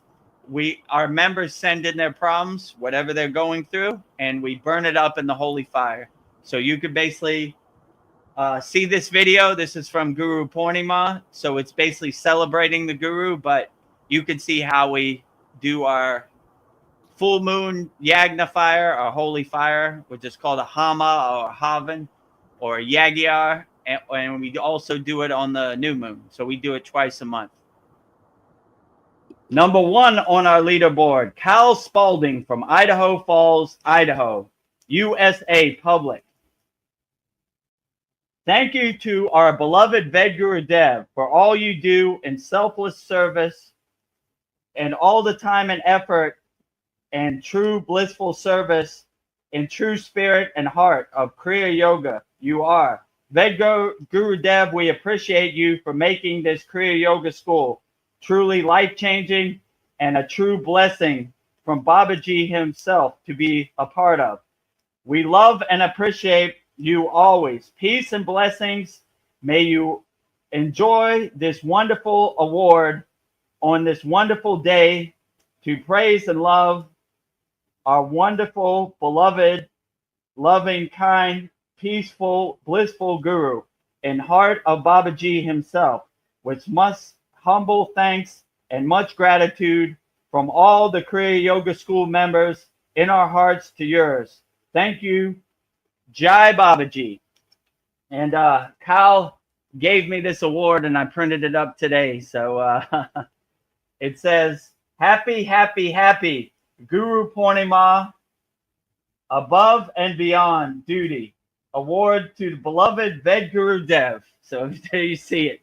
So thank you very much, Kyle, for the award. I appreciated it always. I laminated it. So I'm going to put it next to Veronica's picture. So burning all Cal Spalding's problems in the holy yagna fire. Jyoti, Jyoti, Jyoti Soyam. Jyoti, Jyoti, Jyoti Param. Swaha. Happy, happy, happy. Always. So that's basically what happens. All of our members send in their requests. And even if they don't send in the request, we still burn wholeheartedly for all of our Kriya Yoga School Masterclass members, their friends, family, loved ones, whatever health problems you're going through, whatever financial problems you're going through, whatever emotional problems you're going through, burn it all up in the holy yagna fire and no longer serves you. Watch it go up in smoke. Like Sandy said, bye, Felicia, to all your problems. Goodbye. You no longer serve me. I'm no longer attached to it. I will burn it up in smoke and watch it go by. So Yeah. This is one of the benefits from joining our Kriya Yoga Masterclass. So if you want to burn up your problems, then you got time. Join now. Yeah. Swaha. Email me and I'll burn it up, you know. We have little pieces of paper that I read each people's request and then I burn it up. And you could say private or public. So some people want it to be in private and I just say it internally. Some people want it to be external. So and add as much detail as possible. That always helps. So could you tell us about the yugas? I mean, I'm not a super scholar on the yugas. I would just say it's like a time period, like an era that they go through. So they would say we're in Kali Yuga right now, which is the chaotic yuga, right? The destructive kind of yuga. But hopefully we emerge out of that and into a golden yuga. So they would say when Babaji is around and all these enlightened beings, Patanjali, Jesus, that was more of a golden era yoga, you know? So the energy was higher, so there was less distraction. So you could achieve enlightenment easier, you know? But regardless of what the yoga is, just do your inner work and be unshakable. And no matter how crazy Kali Yuga is or whatever Yuga it is, you attain a state of being which is unshakable, no matter what the Yuga is or who's president or who wins the Super Bowl. You stay unshakable no matter what, right? So I always have this visualization, like when my guru said, no matter if it's the end of the world, don't let anything shake your samadhi. So when he said that, I have this visualization of fire and bombs and everything, but the yogi stays like a statue, unshaken, you know, fearless no matter what happens, right? So that would be my advice. So no matter what happens in this world, AI does this, or who's president, or who won the Super Bowl, or what happens, don't let anything shake your meditative samadhi state, you know? So that's kind of how I look at the yuga. So Kali Yuga, Golden Yuga, Enlightenment Yuga, whatever it is, still say the same, right? Still say centered, right? So no yuga can kind of determine or shake my samadhi no matter what happens, right? So that's how I would translate the yuga. Like I said, I'm not like a Vedic scholar, so like I can't give you the like a scholar version. I'll just say how my intuition tells me. It's funny because everybody I met in India, they were like like Vedic text. Yeah. Oh, you know about page 156 and verse number 2 and the Vedic text? I was like, nope. I'm called Ved because my guru is Vedananda, and he basically co-signed me. So Vedananda. That's, if you're trying to ask me about page 52 in the Vedic text, I have no clue what you're talking about. So it's the same with the yugas. Like I have a loose understanding about it, but that would be my best advice. Like whatever the circumstance is in the world, the Maya delusional world, always stay anchored and stay centered, and don't let anything shake your state of being or your meditative samadhi state. Yeah. No, I actually watched something from the YouTube of the Uganda Society. Yeah. And they actually had people on there, and they were talking, like the guy studied it, but he was saying the guru of Yogananda, he said he had his own theory basically about the yugas, and I even left a comment, and they ignored my comment. They definitely did. because I went back and I seen they liked everyone else's comment, and they usually like my comment. And the guy that came on there to talk about the yugas, I mean, he was knowledgeable, but like he specifically said, he was like, the yugas from Sir, whatever his name was, the guru of Uganda. Yes, Yukteswar. Sri Yukteswar. Yeah, and the one before him with the L. Oh, Lahiri Messiah. Yeah. They were like, oh yeah, this was their set of yugas. But the guy who studied in India said, but in India, they have their own yugas that are different from these ones. And then a couple days later, I said Sadhguru came in, and he's talking about, the Tantra, the Tetra, which is before the Golden Age, is coming in like 60 years. So there's three different things. And it's just like, this is just, at this point, basically nonsense. because there's three different things. They're all saying different things, basically. Yeah, when you start to look behind the curtain, you begin to see, like, I mean, to make a long story short, all you have to ask yourself, or your affirmation should be, how does this serve me in the present moment? Knowing what is the real yuga, or what Yogananda said was the yuga, or Sadhguru, really doesn't serve you in the present moment. It's going to be whatever it's going to be. And like Sandy said, cool story, bro. Like, how does this serve me in the present moment? How does this uplift me and make me a better yogi, right? And when you start going down that rabbit hole, it just starts to confuse you. Like, wait a minute. Lahiri Mahayasaya said this, and Sadhguru said this, and the Vedic text said this. Oh, man. You know, my head is all scrambled up right now, right?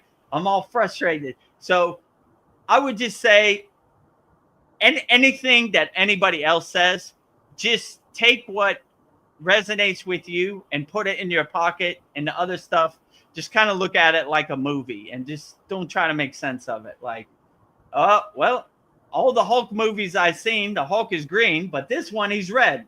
I'm not going to try to make sense of it. I'm going to just enjoy it. Whatever, you know, this is, you know, like, how does knowing what the real yuga is serve you in the present moment? It really doesn't. So whether it's Golden Yuga or Kali Yuga or whatever yuga, Yogananda Yuga, Sadhguru's Yuga, you stay unshakable in the present moment and anchored no matter what, right?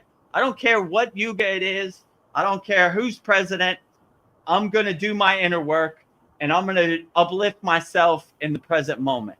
And, you know, these cool stories, bro, I'm not really going to get attached to. I'm going to just be the best yogi I could be in the present moment, you know?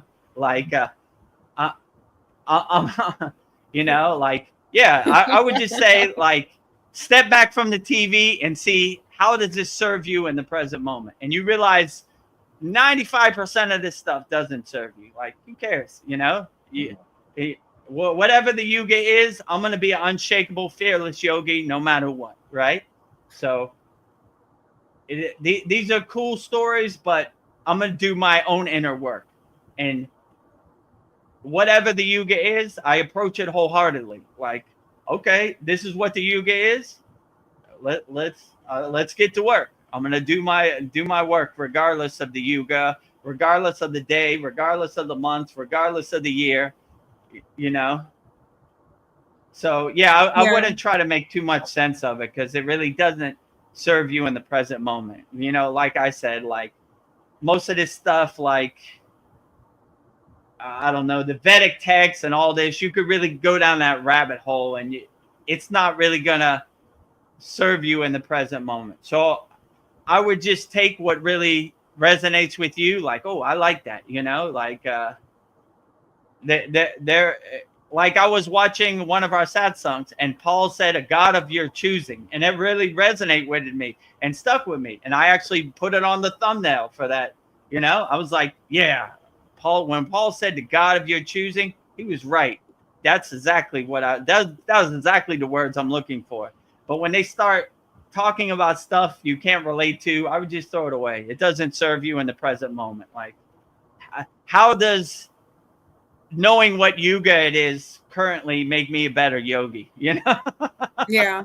It doesn't. It doesn't really. So just do what serves you in the present moment, and don't, you know, kind of watch this like how you watch a movie, like as a detached witness. Like, oh, okay, you know, that's pretty interesting. Sadhguru says this yuga, Lahiri Messiah says this yuga, Yogananda says this yuga.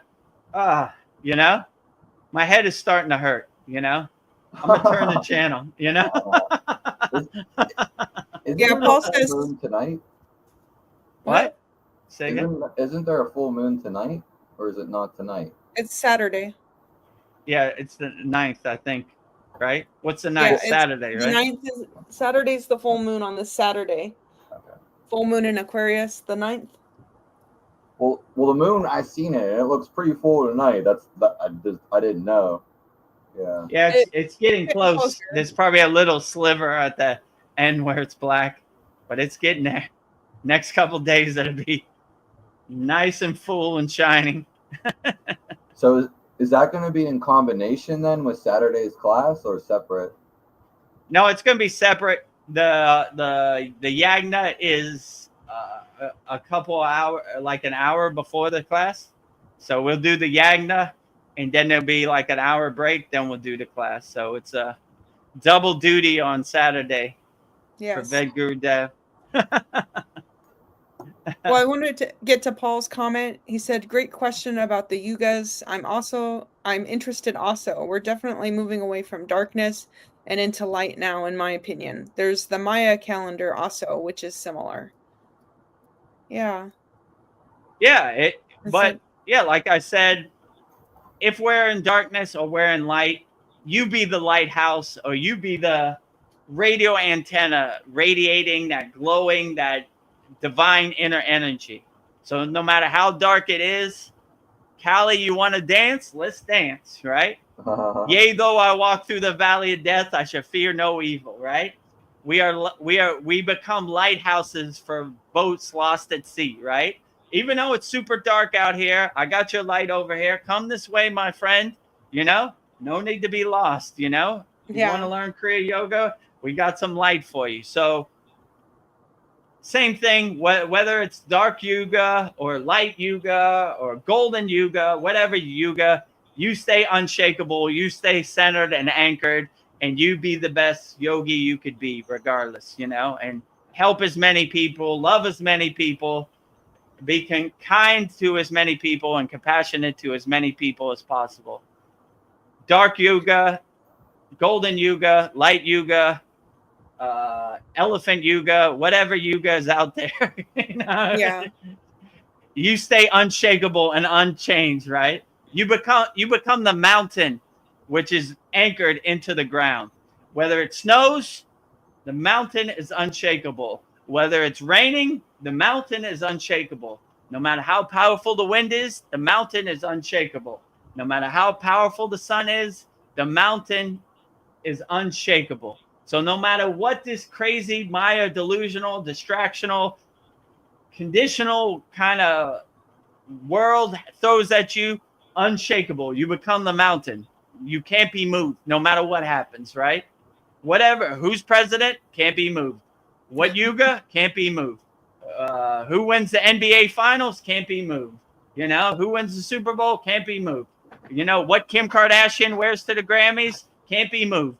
You know, whatever happens in the world, you are an unshakable mountain no matter what happens. So yeah, that's what I would say. Light, dark, you know, whatever happens, World War III, no matter what, you know, unshakable mountain. So always be an unshakable mountain no matter what the circumstances are happening beyond your control, outside you. Yeah. Paul had another comment. He also says it is also due with our position in our solar system's revolution around the great central sun of our galaxy, similar to the Earth's revolution around the sun. We get winter and summer, and we're now moving into the photon belt like summer. It's supposed to help with our spiritual evolution. Oh, interesting. Help away. So whether it's spring, summer, fall, or winter, unshakable mountain. You know, however far the sun is away, unshakable mountain. Whatever the aliens are doing, unshakable mountain. So just make everything your unshakable mountain practice. So regardless of what happens externally outside you, you have no control over. Just control your inner kingdom. And the best way to control your inner kingdom is just radiate love and positive energy and not get attached to anybody else's story or whatever happens, you know, like, so you just become an unshakable mountain no matter what happens. That would be my best advice, and that's advice I'm actually living in the present moment. You know, it's a good reminder to me to be an unshakable mountain. Whatever happens, I don't care. Unshakable mountain, you know, or you create the affirmation, this doesn't serve me in the present moment, you know, like knowing how far the sun is away or what yuga it is, or don't wait for others, for universal spiritual energy. You create your own. You become a nuclear power plant, creating your own spiritual energy. So if that energy comes, great. You have more energy. If it doesn't come, you still are creating your own energy. So you become a nuclear reactor, creating your own Shakti, your own prana, your own energy. So no matter what happens in the universe, you still have a reservoir, a bank of prana, a bank of Shakti that you can access anytime. So I wouldn't depend on anybody else to save you. I would save yourself. And like I said, become a unshakable mountain, become a nuclear reactor. No matter what happens, you create your own energy. That brings about a question. Do you know how to concentrate like a linga? Yeah. So in this week's class, we started a new thing where we concentrate our mala beads, right? So Paul brought his mala beads in this Saturday class, and I asked him what mantra he resonates with the most, and I consecrated it. So a linga, I also consecrate, right? I look for the opportunity. Sometimes we do a practice which is called a pishakam, which a pishakam is like pouring milk over the lingam, pouring honey over the lingam, putting rice on the lingam.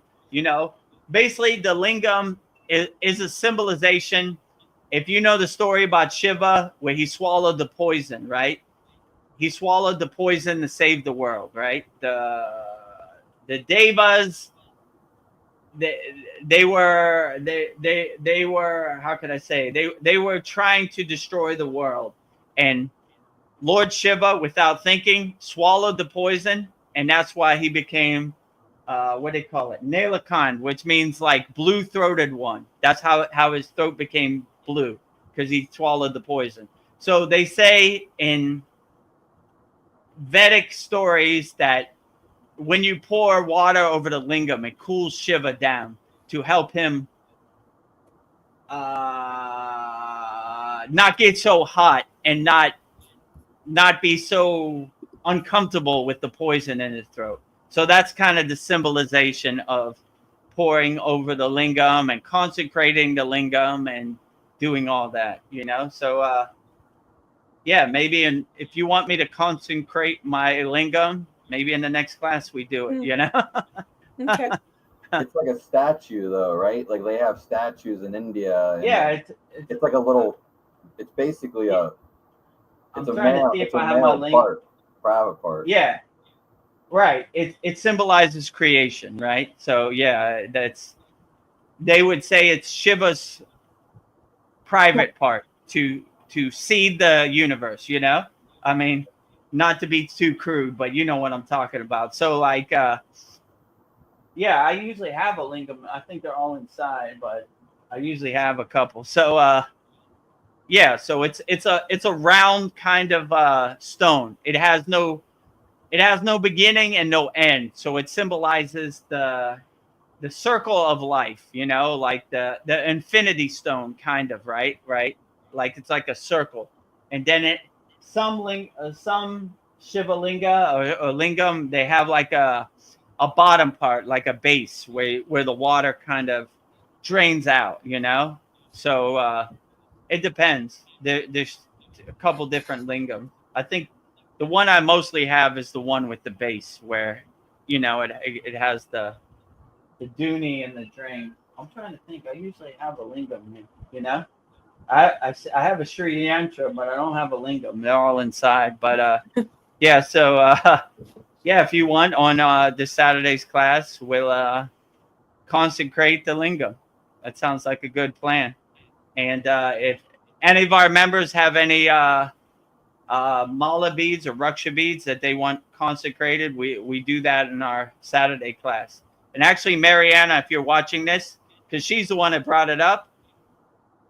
This Saturday class, bring your mala beads and we'll consecrate it, live on the class. This week we did Paul, and if Paul, you want more, we'll do some more, So Paul said the mantras that he really resonate with, and I consecrated it for him and send my Shakti and transmuted my energy to him, So Paul, if you're on YouTube, put it in the chat. Yeah. Let me know how effective that was. But we offer this to all of our members. So anybody has any Raksha beads or anything they want consecrated, we definitely do it in our class. I had a question about mala beads. When your guru gave you his mala beads, did he ask you if you wanted a mantra prayed over your mala beads? Did he do the same thing you did for Paul? I mean, he didn't ask me.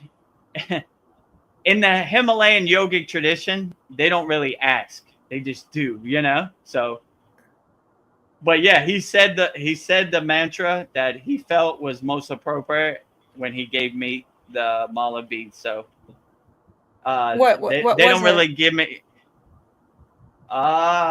That's a good question. Actually, it wasn't. It was more of a Himalayan yogic dialect, right? Which I wasn't familiar with. So it wasn't one I was familiar with. So I don't really even know what he says because I don't understand Hindi. But if he said it was what was the most powerful, then I believe him. So like our school is more liberal, right? Like we get more input from our students, right? Like, what mantra do you want on your mala beads? In the Himalayan mountains, they just give you whatever they feel like, right? So I couldn't pick my name. It was just given to me, right? Babaji gives you this name. So be it. It is done, right? Like, wait a minute. I mean, if I now in hindsight, I probably wouldn't have put guru in my name, but maybe that was a thing I didn't need to do. It was like, this is it. You get it. And it's the same thing with like Raksha beads or like malas, right? Here it is, Thank you, Baba, No input necessary. Okay. So today you get to pick your mantras to pray over your mala beads. What do you pick? Me? Yes. I mean, is there a number or maybe three, because you did 3 for Paul. It depends, like deities or Kriya yogis. Whatever resonates with you. 3 deities. I'm always going to pick, Shiva, Lakshmi, and Ganesha, right? In Kriya yogis, Babaji, Mataji, probably Bhoganantar, right? In the Kriya yogic tradition, in the Sita tradition. So it depends which one you're talking about. Ascended masters in the Kriya yoga tradition, Sitas, or enlightened beings. That those would probably be my top 3 deities. But I'm not married to it either. I mean, obviously I'm a Babaji lover, so anything Kriya yoga, I'm gonna just say Babaji, Babaji. Can I say Babaji, all 3 deities? Yeah. Babaji, Babaji, Babaji, Mataji, Mataji, Mataji. Bhoganantar, Bhoganantar. Because Bhoganantar, I was initiated in Katagarma, Sri Lanka, where Babaji was initiated in the Kriya Kundalini Pranayama by Bhoganantar. So it has a special place in my heart, Bhoganantar. I resonate with them. And Bogar means enjoyer. So I want to always be a Bogar. I want to be a bogey. I want to enjoy, whatever, If you give me a cheeseburger, I'm going to enjoy it. That's just how I am. I'm an enjoyer, right? I'm a bogey, right? So, yeah, so that's kind of what I would say. What were you going to say next? I was going to say, if I had the choice, I think I would do Babaji's invocation mantra. I would do praise to the 18 Siddhas, and then maybe to the third one, The highest praise to the Kriya Yoga lineage. I think that would encapsulate all of them. Oh, yeah. You're asking in the Kriya Yoga tradition, what bhajan or what song I would sing? Yeah. Yes. So the highest Shakti mantra that I love the most is Babaji Surrender mantra, which Yes. really resonates with me because I surrendered to Babaji day one on the Kriya Yoga path. Okay. So every day I surrender to Babaji. I would say that 108 times. I mean, Babaji's invocation mantra is another one because you're like invoking Babaji inside you as you, but that's a long one. So that would take like 20 minutes to go through 108. It depends. If I had no time restraint, I would just say them all. Homage to the 18 Siddhas. Yeah, that's a good one because it kind of covers all 18 Siddhas. You don't leave any of them out, you know? I mean, I'm sure there are more Siddhas than 18, but it covers all the bases, you know? Yeah. So, yeah, that's a pretty good one. I mean, it just depends. Like, I'm not married to any structure. It just depends how I feel on certain days. Like, you see in the Yagna, some songs I sing and some songs I don't sing, you know? It just depends what resonates with me. And some days I would be like, man, I'm feeling really enlightened. I'm feeling really glowing, right? Or a root param jyoti 108 times. Yeah. Or Gayatri mantra 108 times. So it just depends how I'm feeling in the present moment. You know, if it feels like a real Kriya Yogi ascended master day, then I would have a different 3. If it feels like a real divine light, inner light, lighting my inner lamp, lighting every cell of my body, then it would be like a root param jyoti or a gayatri. You know, it just depends what I feel like. So yeah, I'm not married to anything. I pivot, I change course direction. So depending which way the wind is blowing, that depends on my 3. Nice. But yeah, you gotta could go? change. Yeah. Oh, it was nice having you. Yeah, it was great. Thanks for stopping by, Brendan. And yeah, you're always welcome here anytime. You don't have to stay for the whole 4 hours. You know, however long you can. We always enjoy your company and pop in anytime. I did do an hour earlier. We were in like an hour earlier, so that is like 2 hours. You were able to ask all the questions you wanted, Brendan? Yeah, I mean, my main ones were about the techniques earlier. You know, these ones were kind of just like for fun. Yeah. Yeah. Yeah, these ones were more tongue in cheek. Yeah, those are good questions. My body's been I haven't really got to like look at any new things. So I really haven't. These questions were like a week old or a week and a half old.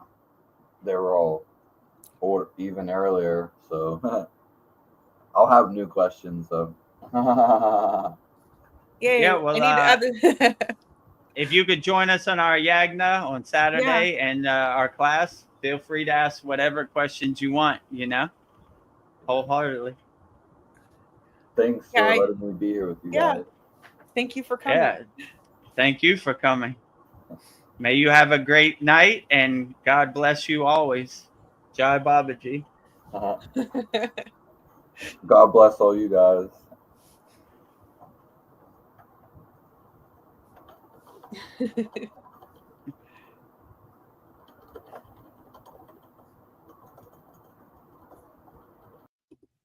Well, how I was okay, great. Let me stretch. How long have we been on here for? Almost 2 hours. Time for you to stretch. Yeah, let me stretch out my legs. It's been a pretty good satsang. We have some pretty good questions. Anybody who has any questions, put them in the YouTube chat, you know, so you can give Vedagurudev some ranting material, right? Yeah. I got Paul and Sandy when you're ready. Okay, let me switch this over to comments so I can see. Oh, we have a lot of comments, right? Yeah. All right. Yeah, let me get to it. How long have we been on here so far? An hour and 58 minutes and Oh, 53 okay, seconds. almost 2 2 hours. hours. Let's get back to it. So All right, let's get cracking. whoever has a question, put it in the YouTube chat. Don't be shy. We answer all questions wholeheartedly. Whether you're a member or not, or a subscriber, whatever, we still answer all questions wholeheartedly. Yes. So don't be scared. Say it wholeheartedly, and I'll do my best to answer it with love and wholeheartedness. Well, Paul, he says, dang, I was waiting for the ETs to come save me. That would have been much easier. LOL. Dang. Don't wait for no ETs to save you, Paul. Sorry, no one's coming to save you, right? Save yourself. Nope. Do your own inner work. Stay ready so you don't have to get ready. But yeah, when I was young, I loved that movie E.T. E.T. Phone Home. Yeah. He loved Reese's Pieces. I became a Reese's Pieces fan because of that movie. And when E.T. died at the end, I was so sad. Devastating. Yes. It was devastating. It crushed my life for a whole 2 weeks. I couldn't stop crying. Yeah. I had an E.T. stuffed animal, and why they did that to E.T. It didn't sit well with me, even in the 80s. You know, let E.T. be okay. Don't dissect him. Yeah. Let him phone home. Good, you know. Yeah. So yeah, E.T. Phone Home, right? I thought I was that kid. I forgot his name. And what's that girl's name? Drew Barrymore? That was her name, the little right? girl, yeah. The little girl, yeah. E.T. was hiding in the closet, and he went trick-or-treating. So yeah, that was a great. That's probably in one of my top 5 movies. Yeah. But yeah, I didn't like it when E.T. passed away. That was not cool. Very, very upsetting. It was my very dad, upsetting. Yeah, I remember seeing that movie, and I just go around the house, E.T. phone home, E.T. phone home, Yeah, and my dad made fun of me. E.T. Phone Home, yeah, Reese's Pieces, you know. Oh yeah, and he made the bicycle fly by the moon. Yeah, that was the movie poster. Yeah, that was cool, right? Yes. Stop chasing E.T. Leave him alone, right? So yeah, learn from their mistakes in that movie, right? Don't dissect E.T. E.T. is a nice, loving, celestial being. Hide him in your closet and feed him and give him Reese's Pieces and take care of him. You know, it's hard being E.T. out here. Yeah, we were probably both really depressed at the same time that we were watching that. like, I mean, when I was younger in the 80s, that was earth shattering, right? Yes. I shed many a tear for E.T. That was for sure, right? Yes. My whole life was E.T. at that time. I had the stuffed animal. I don't know. When you went to McDonald's, they had the glasses, the E.T. and you know, like whatever souvenir they had, I wanted E.T. Right? Star Wars and E.T. That was my thing, right? Mm-hmm. So I'm dating myself, right? All the action figures, E.T. and Star Wars, right? You know. I remember when I was younger, my brother got for Christmas the Ewok Village, you know, the Ewoks, oh, wow. You know, yes. And I was like, man, he won the lottery. He got the Ewok Village. The Ewoks are so cute. Yeah, I love the Ewoks too, right? You know. Yeah.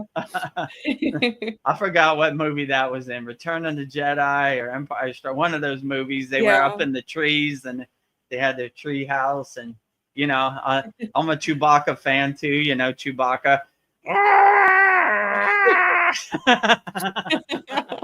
So yeah, however that, you know, Chewbacca, Han Solo, Chewie, you know, Luke Skywalker, obviously, Yoda, Obi-Wan Kenobi, I love them all.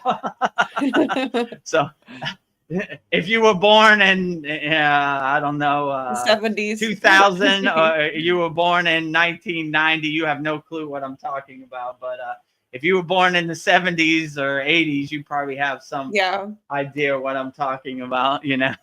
Your late or 60s. or maybe your older brother, you saw his Millennium Falcon in his room, and you're like, what the hell is that junk? You're like, what? That's not junk. That's Yeah. Millennium It's Falcon. a national Han treasure. Solo and Chewbacca. Right. That's the national treasure, right? So It's priceless. I'm so old school. I actually went to the movie theater with my father in downtown Pittsburgh and my brother and saw Star Wars, opening day, He's like, we're going to see the movie named Star Wars. I'm like, what? What the hell is that about? And it changed my life forever, right? Yes. I was like, what? Whoa, my God, this blew me The day away, that will right? live in infamy. The day that will live in infamy, right? Like, Yeah. yeah, the World Trade Center, Pearl Harbor, yeah, that's cool. But the real day that changed my life was Star Wars World Premiere, downtown Pittsburgh, Pennsylvania. Yeah, they're kind of like little yogis too, like learning to use their inner self, their powers. Yeah, like Like, if you look at yoga, I mean not Yoda, right? yeah. He has a name like yoga. I don't think by accident. He kind of talks in like parables, like backwards, Yes. like yogis talk, and this twilight language, this one sentence, straight to the point, like a knife cutting through butter, like so weird. It is done, And like short and sweet. That's how the yogis really talk in real life, not like a drawn out explanation, one sentence things. And it's very profound, makes you think like, oh, yeah, Yoda really knows what he's talking about. Yeah. Yeah, straight into the point. Well, let's see. Paul, going back to mala beads. Did I put this up? He says, yes, my mala beads are doing great. Energized more. I also like holding them in prayer hands, like you showed me, showing them some love. Yeah, I thought that was cool too. Yeah. Yeah, when you're not actually counting them, I like to hold them in my hands too. Like if you say like three mantra japa, it's good to hold them in your hands. If you do 108, it's good to count them, because you're when you really focus your energy on the mala, you kind of lose track. So that's why each mala has like what's called a guru bead, which lets you know it's 108. So when you get to 108, you could really focus on the mantra. My guru used to say, saying mantra japa is like walking a tightrope across the Himalayan mountains. We're aware of the height. We're aware of the height and the height we're at, and the height very below, centered. but we're laser focused on the tightrope, and that's how we do mantra japa. So I always take that to heart. So I definitely get in like a trance or a hypnotism. I mean, you'll see we have a new thing called Mantra Monday, and we filmed it just before the satsang. So it's pretty profound, right? And you can see I get into that hypnotist trance-like state. So I need that. I'm feeling for that guru bead, because I have no clue what number I'm on, So if you see me looking at it, maybe I'm looking at it lightly, like, man, maybe, like almost home, So I basically show you in Mantra Monday how to count mantra japa, which, if you're a member of our Kriya Yoga Masterclass, you already know we have a very great, a better class. But so if you want, we'll make like a mantra playlist. And if you want me to give you mantra diksha every week, I'll give you a new mantra. This week we did Babaji, and in the video, you'll see Babaji sitting right next to me. If you don't have a mala bead or a raksha bead, Veronica shows you how to count on your hands. 1, 2, 3, 4. So each finger is 4 parts. So she's actually doing that in the video, so you could see. So if you have a raksha bead or you don't, you could still find profound benefits from doing mantra japa. subscribe to our YouTube channel, and you'll see it this Monday. At Vedagurudev. So with the avalanche of other videos we have, I think we have almost 400 or 500 videos now in there. We're pretty close to 500 videos. and we're almost home to over 1,000 subscribers. So if you're not subscribed, please subscribe, join our Kriya Yoga family, support the movement. Just click the subscribe button. We're almost home. So get us over that 1,000 mark. Your support is definitely appreciated. And join our free Kriya Yoga school, freekriyayoga.com. We have over 530 like-minded yogis and yoginis from all around the world. They have a cool feature on school where it says up top next to the classroom, it says map, and you'll see where all the members are from. So around the world, we have a lot of Indian members because yoga is the Indian national treasure. So Indian approved. Vedagurudev. It's not easy to get Indian approved. Oh, they don't approve anything outside of India, right? Like, I've had Indian people tell me that the guy who sells, I don't know, stuff at the corner store is more qualified yogi than I am, just because he was born in India. So to get India approval is very hard. So they only approve other Indians, right? So I appreciate the seal of approval from Indian people in our free Kriya Yoga school. And if you want to join 50 other members in our paid community, KriyaYogaMasterclass.com. Those are where the advanced techniques are. That's where you see the yagna, and I give you one-on-one coaching and walk this Kriya Yoga path with you. So Veronica, Mariana, Paul, Brendan, all the people you see on here are members of our Kriya Yoga Masterclass. Yes. So we have a very interactive, loving community in there, but no pressure. All the information's on the screen. Pick which resonates best with you, and let's plant the tree and start the journey today. Yeah.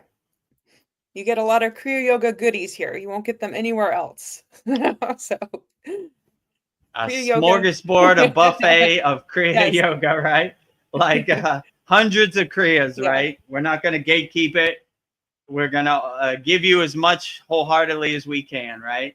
Yes. And try to give you the tools and the stuff you need to integrate into your daily life. All day, every day. All day, every day, no pressure, right? You choose which is the best path for you. Well, Brendan, he says nice 3 times. Nice, nice, and nice. Nice, nice, nice. And then we've got Sandy. She says, LOL, right. Although it may still be possible, Paul. I did see that UFO as a child. Yeah. The aliens will save us, right? ET phone home, Come one, come all. I'm not going to jump out the window. Nor do I need anybody to childproof aliens. Let's see. I'm looking for that Boogosphere. He's maybe somewhere around. Maybe I got more guide trees. The more I call the Boogosphere. So Boogosphere, Grays, whatever alien you are, however your form is, long as you got divine inner energy, you're always welcome at my house for tea. My door is always open. My welcome mat is ready. Oh, speaking of the Boogosphere, I guess there's the Sri Yantra symbol is engraved on it. I thought that was interesting. Whoa, really? Yeah. I just saw a video of it. Nice. I didn't know that. Yeah, send that video to me. Sri Yantra, I definitely love it. Here, I have a 3D Sri Yantra here. I didn't have the there you go. There's the Sri Yantra 3D form pyramid, so cool. I love the Sri Yantra too, obviously the deity, the Devi I resonate with the most is Lakshmi, and her yantra is the Sri Yantra. So I love the Sri Yantra. So yeah, me too. Yes. post that video in the school. I definitely want Okay, to see I need that. to go find You know, it. because when you posted the Gayatri video that the Yeah. boogie spear was going crazy, I was like, yes, you know, I brought like a tear to my eye. I was like, this boogie spear is real. Like it loves Gayatri. Yeah. I love Gayatri. Outstanding. Boogie spear is the truth, you know. Now that you tell me the boogie spear has the Sri Yeah. Yantra engraved on it, boogie spear is the super truth, right? It's probably a spear of directly from God. Yeah, No the other first way. time I saw the Sri Yantra symbol, it's just like I just got drawn into it, and I was like, I Yeah. painted it. But I love all of the yantras. I want to paint them all. I love the sacred geometry. I just Yeah. there's some Yeah, I like it too. Yeah. It really resonates with me. So how do you work with them? Do you just like meditate on them and just stare at them? What's the best way that you know how Yeah, to so activate them? I met it. They have a circle in the middle of it. It's called a bindu, right? So I Yeah. focus on that point and it kind of activates it and lights it up, you know? And I see all these yantras as a geometric projection of God, right? So Yeah. I see the yantra, the Sri yantra as Lakshmi. So I pray to the yantra the same way I pray to the physical form. So it's just a geometric form, a representation, a symbolization of Lakshmi. So all the yantras, I see the God inside the geometric pattern, right? So it's like instead of a statue, it's a symbolization in a geometric form of the God. So I see the God in all yantras. So yeah, that's probably the best way I would put it. The way I pray to each yantra, but I mostly focus in the very center, in the middle. It's called a bindu point, Yeah. and then I get into a trance or a hypnotism, and it kind of lights it up or it projects it up. You know, so yeah, that's the way I would say. So sometimes I resonate in the 2D form, sometimes I resonate in the 3D form, but I love them all equally. They're Yeah. all a They're all representation of powerful. Lakshmi. Yeah. So they all carry divine energy. So I always like the fact that the Sri Yantra in the 3D form is a pyramid, like the Great Pyramid of Giza, right? So obviously they had higher technology, advanced knowledge, you know. Anybody who makes a pyramid is beyond our comprehension. We still Yeah. can't explain it to this day, right? What they did thousands of years ago. So Yeah, and they say wherever that they got this information is beyond my comprehension, above my pay grade. yeah, I keep hearing that Shiva's mountain, what is it, Mountain Kailash is actually the Sri Yantra. That's what it is underneath everything. That's what it supposedly looks like. But I have no proof of this. It would not surprise me one bit. I've been to Kailash. It is a nuclear reactor of divine energy. Yeah. How? I have no clue, but it is definitely vibrating on a divine frequency that no one can explain, let's say. And if in the middle of Mount Kailash they had a Sri Yantra, it wouldn't surprise me at all. Yeah. It would make total sense. Like it is this it is a nuclear power plant of God energy. Let's say it like that. Like it is no mistaking it. Like the lake up there, everything about it, it just is vibrating it. You're like hypnotized and in a trance by it. Like I there's no explanation for it. It would is make definitely sense. holding Shiva's energy beyond my comprehension. I'm just blown away just thinking about it. It's like 24-hour divine vibration that is 100 times more powerful than a nuclear power plant. How? I have no clue.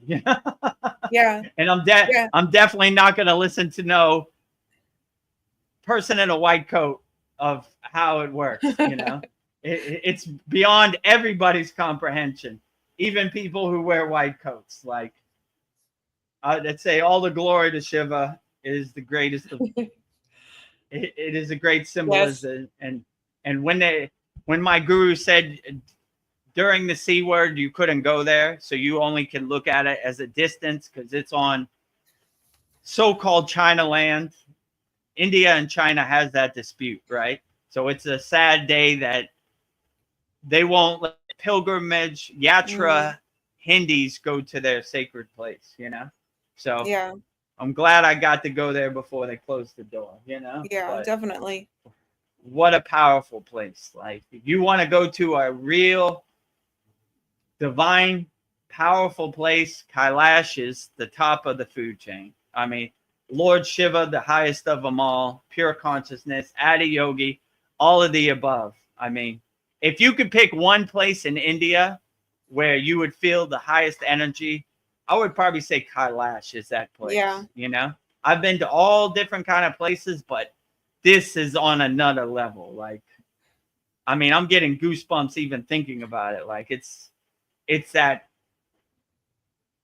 beyond my comprehension, unexplainable energy type of place.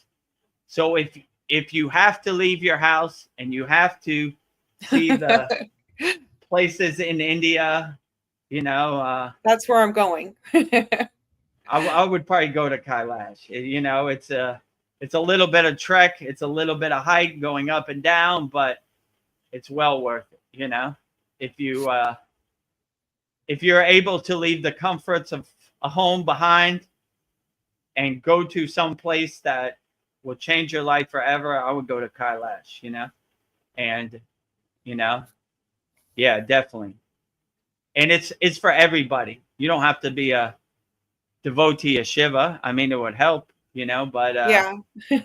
you there's no way you wouldn't feel the energy, in my opinion. Maybe there's some people who haven't, but I don't see how you couldn't. It's like standing next to a nuclear reactor, Like, there's no way you can't feel it. You just feel it in every cell of your body. So yeah, I would say if you want to go to the most spiritual place, in my opinion, more than the pyramids, which I've been to, of Giza, more than Satupan Lake, which I love too. That would probably be my second. More than Katagarma, Sri Lanka. I mean, there's millions of places, especially in India. You can't drive 10 feet down the street and not see a temple. But I would say this is probably the most profound place I've ever been. I would definitely say. Yeah. So it's a national travesty that Indian people have to look at it from the Indian border, So hopefully that can be worked out. And yeah, Chinese people gives Kailash back to India. I doubt it, but you should share it. Like, well, at least make it like a national park or something. Like, this is international. This is universal soil, right? No one can claim it, right? Like the ocean or something, So hopefully, but yeah, I would definitely say Kailash is beyond my comprehension. There's no explanation. Like, you can't explain it. It's one of those places that is beyond divine. Let's say it like that, Well, when the path is cleared, let's go. Yeah, I would love to go back to Kailash. And, my guru wrote a book, Kailash in Quest of Self. He's been there over 20 times. So obviously he agrees. He co-signs that. He could have wrote Satupan Lake or any of the other millions of places he walked all around India too, but he called his book Kailash. So I guess that's saying something. It's that he felt the same way. Kailash is the highest of them all. So hopefully we can take a pilgrimage, a yatra to Kailash and all these other places. That would be a dream come true. Let's say it like that.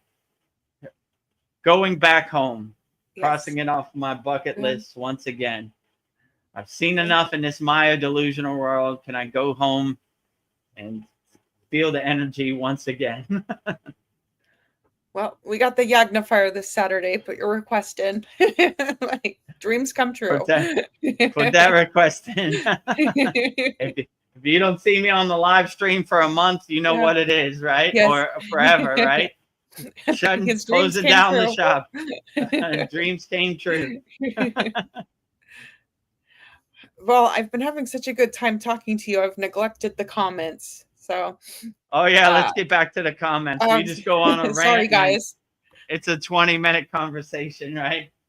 Yeah. You got me have more. Are you dreaming of Kailash. I'm in my dream world in Kailash, so I get lost. Lost in the sauce. Lost in the sauce. Well, Brendan says thank you, guys. And thank you, Brendan. Sandy says thank you and a heart with diamond. Thank you. Diamond emojis all day. Yes. And Brendan says, I love you guys. I love you too. Love you too, Brendan. Love all of our Kriya Yoga family and everybody out there on YouTube, and love unlimitedly, wholeheartedly. Everybody, everywhere, no matter what your flag is, no matter what your skin tone is, no matter what your religion is, no matter what your language is, whatever. Love wholeheartedly. Love for all beings, no matter where you're at. Paul wants to know, which is the Babaji surrender mantra? Is that just the standard one? No, so the standard one I say is the Mula mantra. So Babaji surrender mantra, I think it's in our 39th class. I gave mantra diksha for that during Babaji's Utsav, during Babaji's birthday. If I'm not mistaken, that was when I said it. So yeah, go in our classroom and go back to the 39th class, and it should be there. Babaji surrender mantra. That's when I gave mantra diksha for it. And it has the PDF notes and how to pronounce it and everything. So yeah, that's a good one. That's my probably favorite go-to that I always go to. I mean, I go to them all, but if I have time for one, Babaji surrender is my go-to, you know? Oh, let me see. What is Paul saying? As with many movies, E.T. was based on real events. I heard the story a whistleblower told about how he helped an E.T. escape military capture and return home. They just people with families just like us. Yeah. Yeah, I agree. Yeah. If I meet it, E.T., if you're out there and you're hiding and you need help and you want to get away from the government, come take sanctuary. You have a safe house at my house, right? I'll hide you in my closets. I'll go buy some Reese's Pieces. You know, I'll try to make sure you have safe passage back home. And this is a good question too, because when I was a DJ and I traveled around the world, I realized I've been to Dubai like 1 million times. Everybody around the world is not bad people. They're just trying to feed their family and be happy. You know, there's bad apples and everywhere, you know, but they are the 1%. The most people are just trying to live a happy life. So no matter what their God is, no matter what their religion is, no matter what their skin tone is, no matter what their flag is, they're all basically trying to live a happy life and feed their family, no matter what country they come from. There's a couple bad actors, but there's a couple bad actors in America too. So a couple bad crabs shouldn't define the whole bucket, right? You know, so they like to put the spotlight on the bad actors, but majority of the people worldwide are trying to just feed their family. Same with ET. You're right.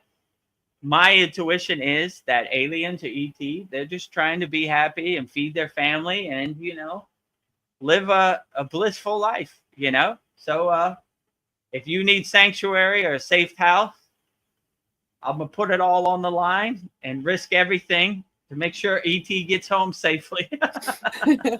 ET, you can't safe go passage, home. My friend. Safe passage, my friend. You know? And my friend used to say and this is funny because this question comes from Paul. He says, My name is Paul, and I don't know none of y'all, right? What happened to ET? Where's ET? What? ET? Where? I don't know. I've never seen ET. What happened? Nothing. Salute to you, my friend. Safe passage, right? We have drone footage that ET was here. I don't. What ET where? No ET around here. No. So if you need a safe house, I'm your guy, Vedagurudev, right?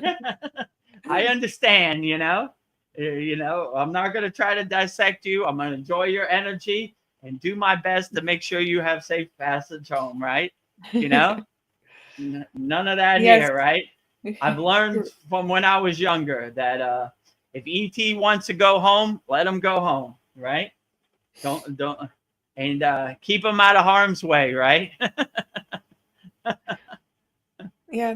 Well, if more ETs might show up if they felt like we were all safe, but most people would get scared and wanted to. They're safe over here. No fear over here. So, no fear here. If you need a safe house or a sanctuary, ET, come home. Yeah, you're not gonna freak out. You need a pit stop. My bed is your bed. You want to sleep in my bed? Go ahead. I'll sleep on the floor. Whatever you want, right? You like Reese's Pieces? I'm gonna go drive around and look for as many Reese's Pieces as I can find, right? Yeah. Enjoy yourself. Like, I don't want to be defined by these people dissecting ET for nefarious reasons, right? Yes. No dissection, no, only love, unconditional love for ET over here, Yeah, those other humans are crazy, not me. I got nothing to do with them. Don't judge us on the other ones. Just because my skin tone is same as them, I'm not part of their tribe. Right? I got nothing to do with them. Unconditional love to all universal beings, throughout the galaxies, the universe, omniverse, the metaverse, whatever it is, whatever dimension you're from. Unconditional love projected to all of you. So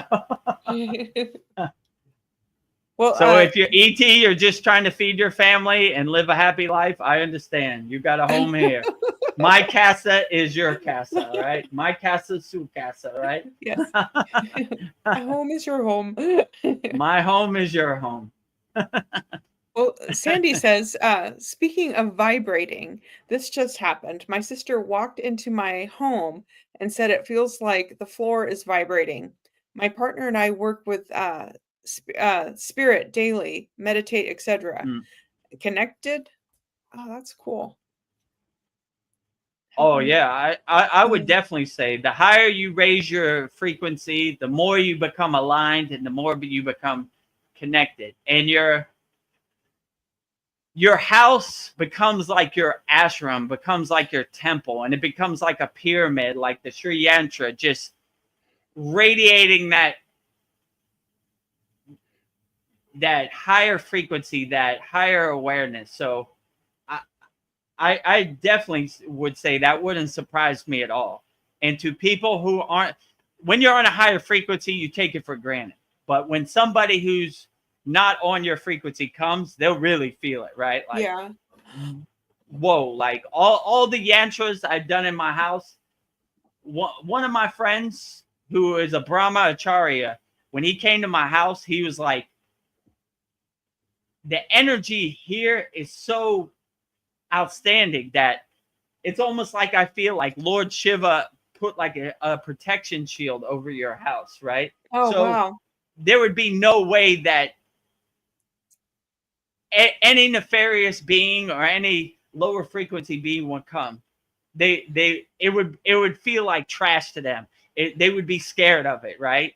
So it's like when you radiate higher frequency, your house almost becomes like an energy power plant. Like, and when people come from the outside, they're like, wait a minute, like yesterday, I looked outside my room and there was two cats, an orange cat and a white pure cat, staring at my Babaji picture. Like I take it in my room after I finished it, just Oh, wow. staring at it. Like they were hypnotized by it. Like they couldn't stop looking at Babaji. And I was like, man, that's crazy, you know?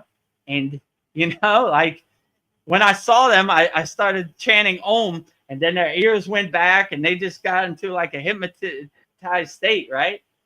And I think they got scared. They were like, whoa, there's too much power here. I don't know why I'm Yeah. attracted to this place, but I always want to come back. It feels like home. So I hear Yeah. like, you know, my neighbor, it's their cats. So I hear that the neighbor come calling their cats, and they're always hiding or sitting in front of my yagna. So yeah, crazy. It wouldn't surprise me at all. Like the more you meditate, the more you bring your vibration up, the more your house, your ashram becomes your power plant, right? It's just 24 hours a day vibration and 24 hours a day protection from outside circumstances.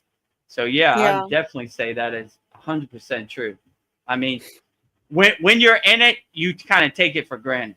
But when somebody comes from the outside, they really feel it. Like, woo, you know. Woo. I was telling Veronica a story. Like, I live in a gated community in Thailand, and one day I was coming back from eating with my daughter, and there was a lady, a Thai lady, who had a dish, and she had like coconut and like fruits and everything. It's standing in front of my house, and I was like, who's this? And even my daughter's like, why is that lady standing in front of our house? And so I parked my car, and she said, sir, sorry to bother you. Your statues of Lakshmi, Shiva, and Ganesh are so beautiful. I brought an offering, a prasad for them, right? And I was like, oh, great, outstanding. That's outstanding. So me and her did the prasad process, the puja process, and she just started crying unconditionally. And it was like, this is the most, why? I was like, why are you crying? She was like, it's so beautiful. It's so blissful. These are not tears of sadness. These are tears of bliss. And so she left, and she never came back. And I think it was just so powerful. Like, I'm going to give this coconut to these deities, and they're going to give me my wish, and I'm going to have a better life or whatever. But then she got here and felt the energy, and it was like, oh, yeah. You know, it's like 2,000 watts to a 20-watt light bulb, right? Yeah. Your light bulb's going to pop. It's like, wait a minute. This is way handle more all than I this. bargained for. I can't bargain for, you know, why am I crying, you know? And you know, and whenever I see that, I know exactly what it is, because it happened to me when I first got on Path to Kriya. Oh, yeah, crying like a baby and everything. So, yeah, I think what Sandy said is absolutely true. When you make your house, your place, your abode, a divine pyramid, for somebody on the outside coming to visit you, it will blow their socks off, you know, depending how much you radiate that inner divinity. And I could say that's definitely true in my case. I've had many experiences. Well, Sandy says, I can't help it. It feels like it's connected as we work with energy quite intentionally. We are all transmuting light and frequency beings. They might be why animals are always coming here. I was so excited to see a raven on the light post outside my home today. They're main spirit guides of mine. Oh, and oh yes, cats are also drawn here also. And when you were telling your Yeah. story, Sandy was like, wow, that's beautiful. Yeah, So, yeah. definitely. When you have pure divine energy, you'd be surprised of the confirmations that come, the things that happen. I mean, I can't even make these stories up. Like these cats, these birds, these butterflies. I mean, if you've seen other satsangs, we don't have a audience of butterflies today, but there was a monkey sitting on my Shiva statue. That was another crazy story. I can't explain any of this. Audience of squirrels, birds, any sentinel being you could think of. I don't know why they're attracted to the energy, but it's a good confirmation, or it's a good signpost for me that I'm going the right direction, right? Like, yeah. So it's almost like, how could I put this? Your house becomes a pyramid, and the pillar of light from the astral plane kind of hits your house, right? So it's like, I don't know, like a divine force field that comes over your house, and it's not a thing I expired to happen. It's just a byproduct that happened kind of naturally, right? And it was like a good confirmation, like, whoa, look at that, look at that squirrel looking right at me, dead in my eyes. The squirrel likes the Gayatri mantra, or the cats are hypnotized by Babaji, and the monkey's giving me a telepathic message. Like, I can't explain any of this, and I definitely didn't invoke any of it. It just kind of happens. It's like a breadcrumb, or like a signpost that when you really do your sadhana, your practice, your meditation wholeheartedly, these things kind of happen as like little gifts on the path, So, yeah. Crazy. Yeah. Oh, Sandy says, yes, for sure. It's amazing. These animals are definitely drawn to us. Yeah, I can't, I like I said, I can't explain it, Yeah. I have a squirrel that loves, I don't know how it knows the exact time I'm going to do mantra japa. Maybe it's watching for me, but as soon as I start, he's on that branch. As soon as I finish, he's gone. He has divine timing, that squirrel. He knows. He knows, right? He's waiting for it. I have an audience of squirrel. He's like, oh, hopefully today he's going to say the Gayatri mantra. Yeah, there it is. All right. I've been waiting. Yeah, I think animals have like a psychic link to their humans because they just know when their humans coming home. Like, you'll see, like, people have home videos in their home, but the human isn't quite there yet. They're around the corner, Yeah. but the animal can sense that they're coming. They know. Yeah. Yeah. I don't know how they have this divine timing or this inner clock that they know exactly, right? You would think, Yeah. if you regurgitate what other people say, like, these animals are stupid, they don't know anything, but they're really advanced and they're really highly evolved beings and on a higher frequency, for sure. Yeah, when I get home, I have lived in like a 3-story townhouse, but I come in, pull into the garage, I open up the door, there's a staircase leading up to the second floor, but they're waiting on the staircase waiting for me. So I'm just like, how long have you been waiting there? But yeah. And when I don't know, like my animals, when they don't like somebody, I always think, why don't they like this person?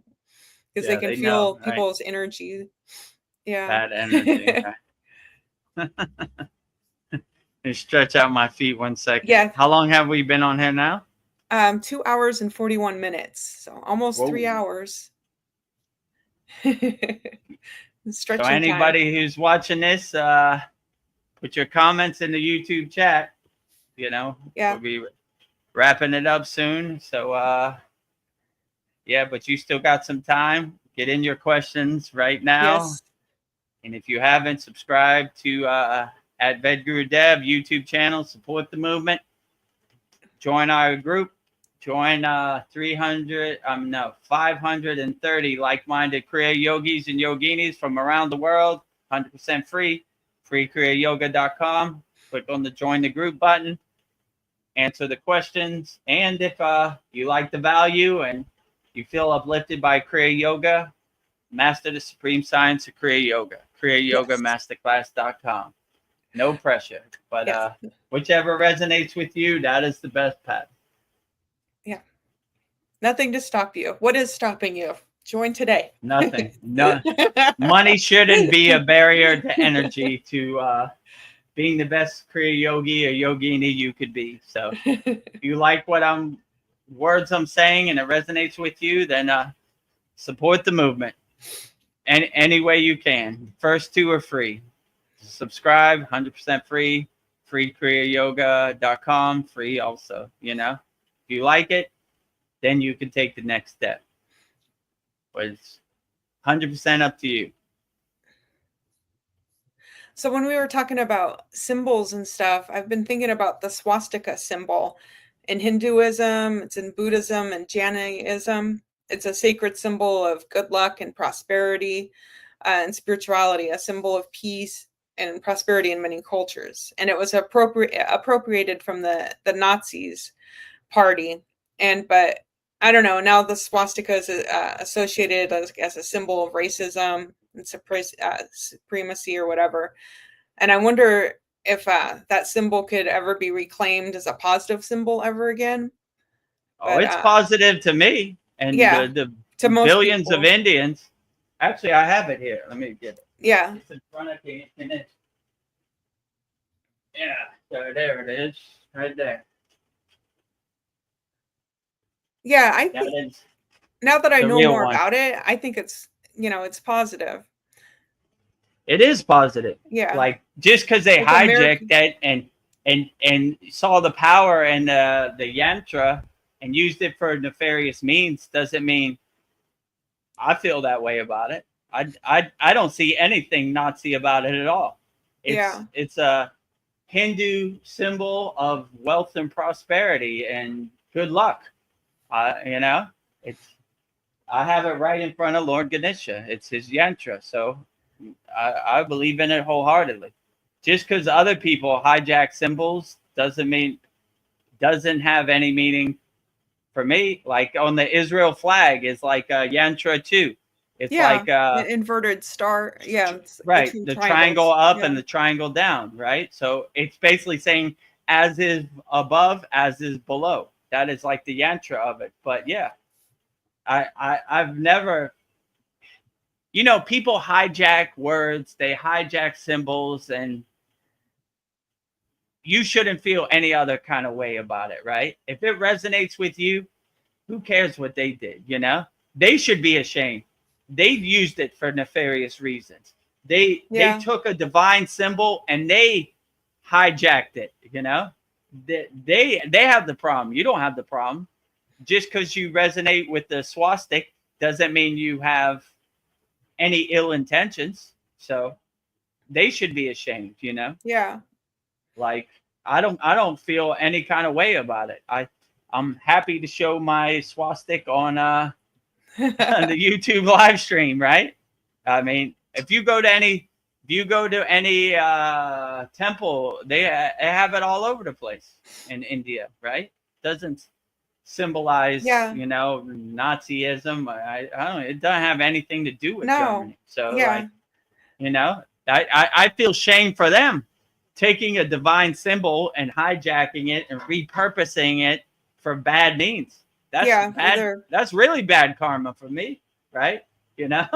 So I don't know, So I was thinking, but it shows how hypnotized and conditioned people are, right? If you believe you're, I don't know what you would say, the slave master, then their narrative becomes your narrative. If you don't believe that, then you don't have any. It can't affect you, right? And if other people say like, well, why do you have that Nazi symbol? Like, you ignorant fool, you have no clue what you're talking about, right? I got this in India. I didn't get it in, not a Nazi or anything. And I don't know, people want their projections or their story to become your story, That's not my story at all. I love the swastika, Why not, Lord Ganesha is the greatest, So if you don't agree, that's up to you, But I don't want your story or your projection. That you know what that is? That's a symbol of Nazism or whatever. I was like, you're a bad person. Not to me, it's not. To you, maybe, because you're lost in the sauce. You're hypnotized by the narrative. You believe everything you say. You regurgitate everything you see on the news, right? Oh, you heard what happened to Donald Trump. So I don't believe anything you say, and I don't work for any of you people, so I want nothing to do with anything you say. keep your movie, your trash away from me. Yes. So Well, yeah, so yeah, go ahead. I was just thinking for my next painting, I'm going to do Lord Ganesh, and I was thinking I would Mm. put his symbol of the swastika in it. And I know it's going to Yeah, you disturb should. some people, but I want to bring it as a positive symbol, and I'm going to do it. I mean, like, who cares who it disturbs? If it yeah, resonates with you, just yeah. do it. Yeah. My Ganesh statue, I'm looking at his hand. His hand is holding up, and the swastika is on his hand too. You know, Oh, thank you. you can't for really showing see me. it because it's behind Mataji, but yeah, Oh, maybe I'm that's looking how I'll at it now. incorporate it. Yeah, his hand is up and the swastika is in his hand. So you Oh, know, thank you for telling me that. Whoa. I like this Ganesh too because it's like the relaxing Ganesh. He's comfortable. He's relaxed. You know, Yeah. he's leaning back. You know, he's not so stiff. He's a joyful elephant-headed god. You know, Yeah. Lord Ganesh. So Enjoy yourself, Lord yeah. Ganesh. So yeah, like I don't know, you know. Yeah. But that just goes to show you, like, people want their narrative become your narrative. I believe this, so this is the law and this is the rule. And I was like, no, I don't want none of your stuff over here. I don't want your trash to become my trash. I don't want your narrative to become my narrative. I don't want your God to become my God. Keep all that away from me, right? Well, you know what that is. I know what it is. It's a symbolization of good luck, you know? Yeah. If Lord Ganesha has it on his hand, then it's a true blessing for me. I don't want your ghost story, your cool story, bro, to become my cool story, bro. Cool story, bro. I don't want Felicia's story to become my story. Bye, Felicia. Get out of here with that. I saw on the news, and that's what it means. And the news would never lie to me. Of course they lie to you. Everything they ever said since day one of the news has been a lie. So, yeah, like, you know, you just get away from these type of people. Like, yeah, sure. You're going to tell me a story about the Himalayan mountains. I said in the last satsang, like, it always makes me laugh when they say, the Himalayan yogis are doing this, you know, and some guy named Bob Smith telling you, you're like, never seen them do that at all. Fake story. When were you in the Himalayan mountains? I never was, but I saw on Joe Rogan that they said this. Oh, get out of here, you know? Oh, boy. Yeah. You know what I'm saying? Same thing. Do you know that you are praising a Nazi symbol? Oh, my God. You have no idea. You have no idea. You have no clue, you know? Get out of here with your regurgitated stories, you know? Whatever. I want no part of it. You know what I'm saying? So, but yeah, they're out here for sure. Yes. They're definitely going to tell you, I read a book and this book said this, you know? So, yeah, all right. Good for you, you know?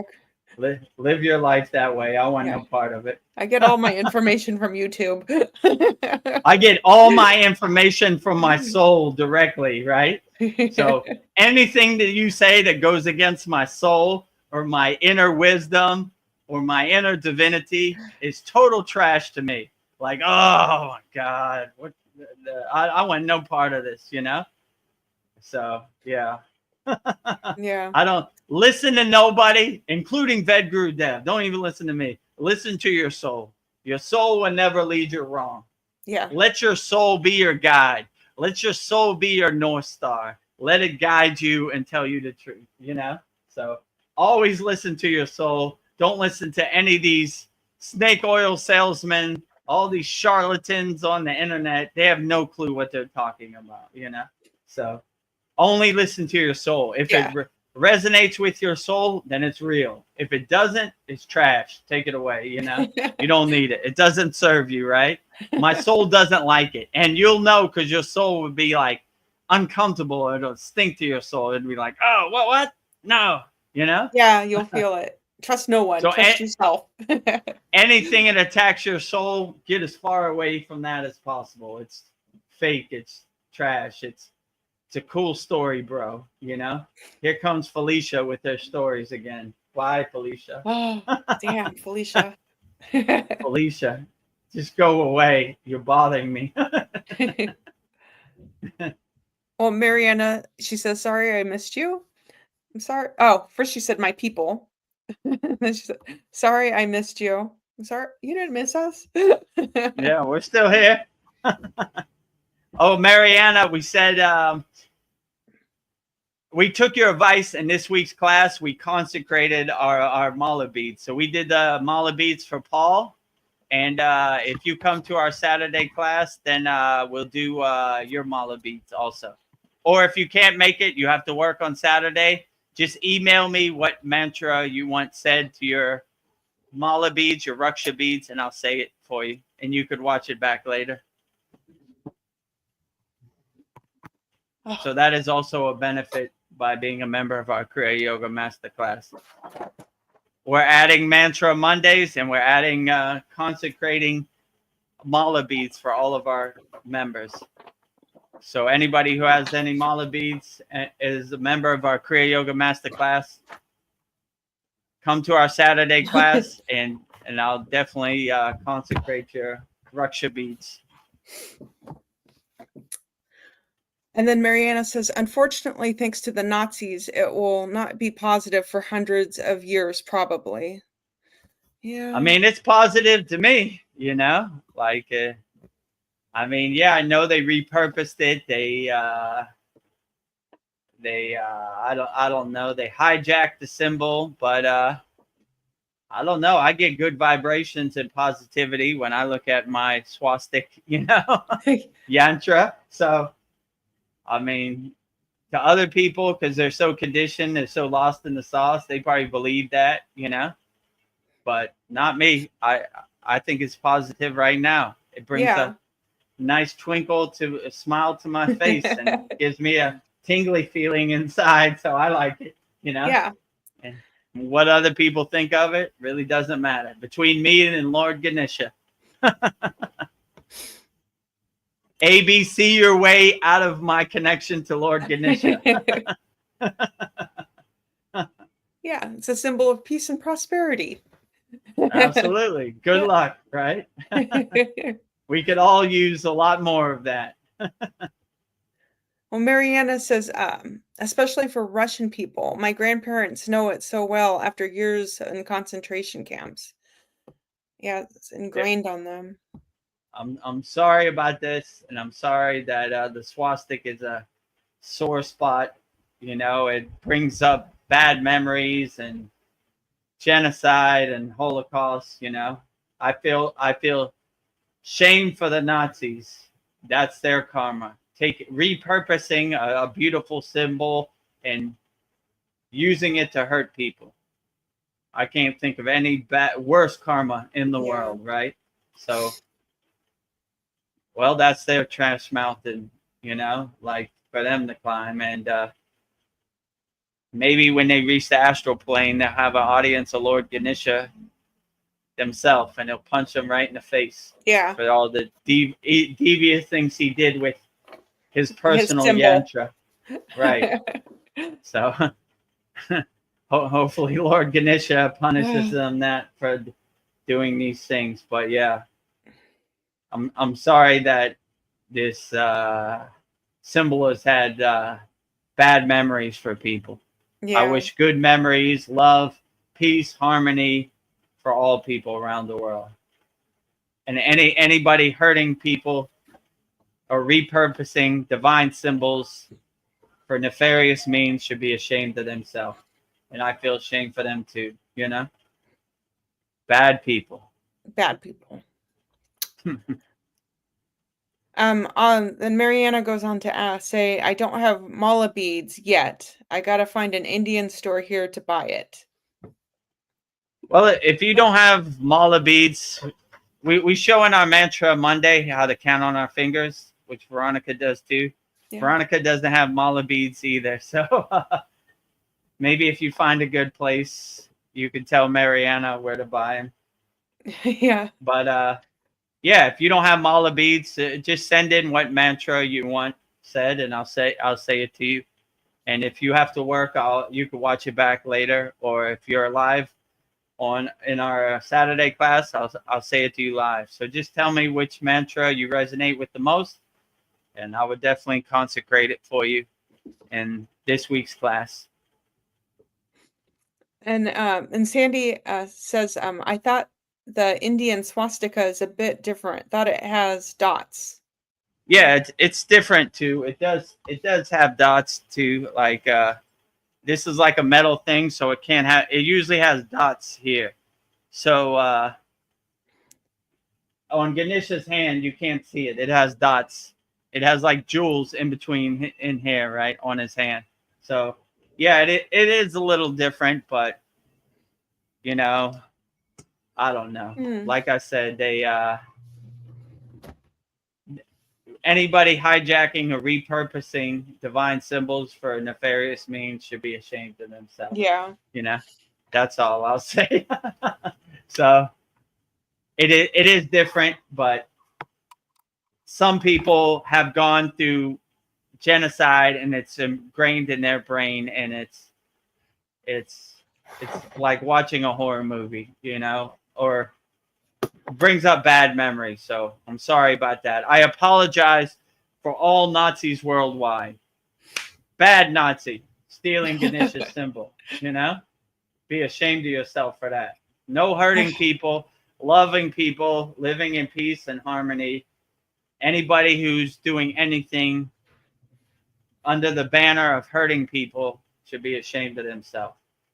No hurting children, no hurting any sentinel being. Much as possible. So Well, Mariana says, don't worry, Vedagurudev. I know what you mean about the positive meaning of the swastika. I know you don't mean harm to anyone, and you don't want to be mean or offensive. I totally understand. So yeah. Yeah, in India they don't call it the swastika, they call it the swastik. So yeah, it's a little different, but if it brings up bad memories to anybody, I apologize for all nefarious beings worldwide. They should be ashamed of themselves, you know? So, but yeah, live in peace and harmony and love unconditionally, and no hurting people, no violence, no stealing, no cheating, none of that stuff. We don't need it. Too much out here already.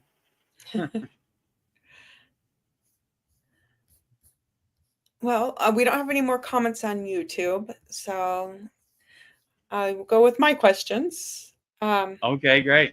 Yeah. What, in your opinion, is what is the highest spiritual sadhana, in your opinion, that you've done? The highest technique or kriya or sadhana? Yeah, sadhana. What's in your opinion, the highest spiritual sadhana you could do? I would say reaching the highest levels of samadhi is probably the highest sadhana you could go, but it's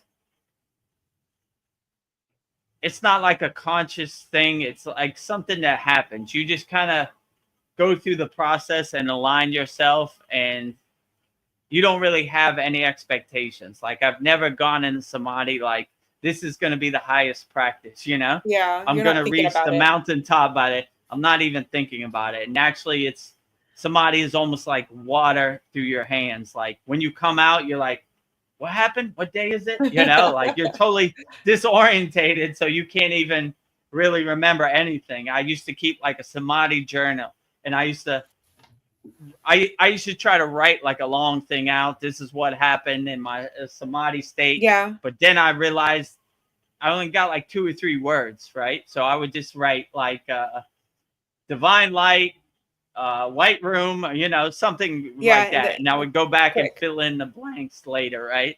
Just like little bulletin points to help me remember, like, okay, what was the most important thing?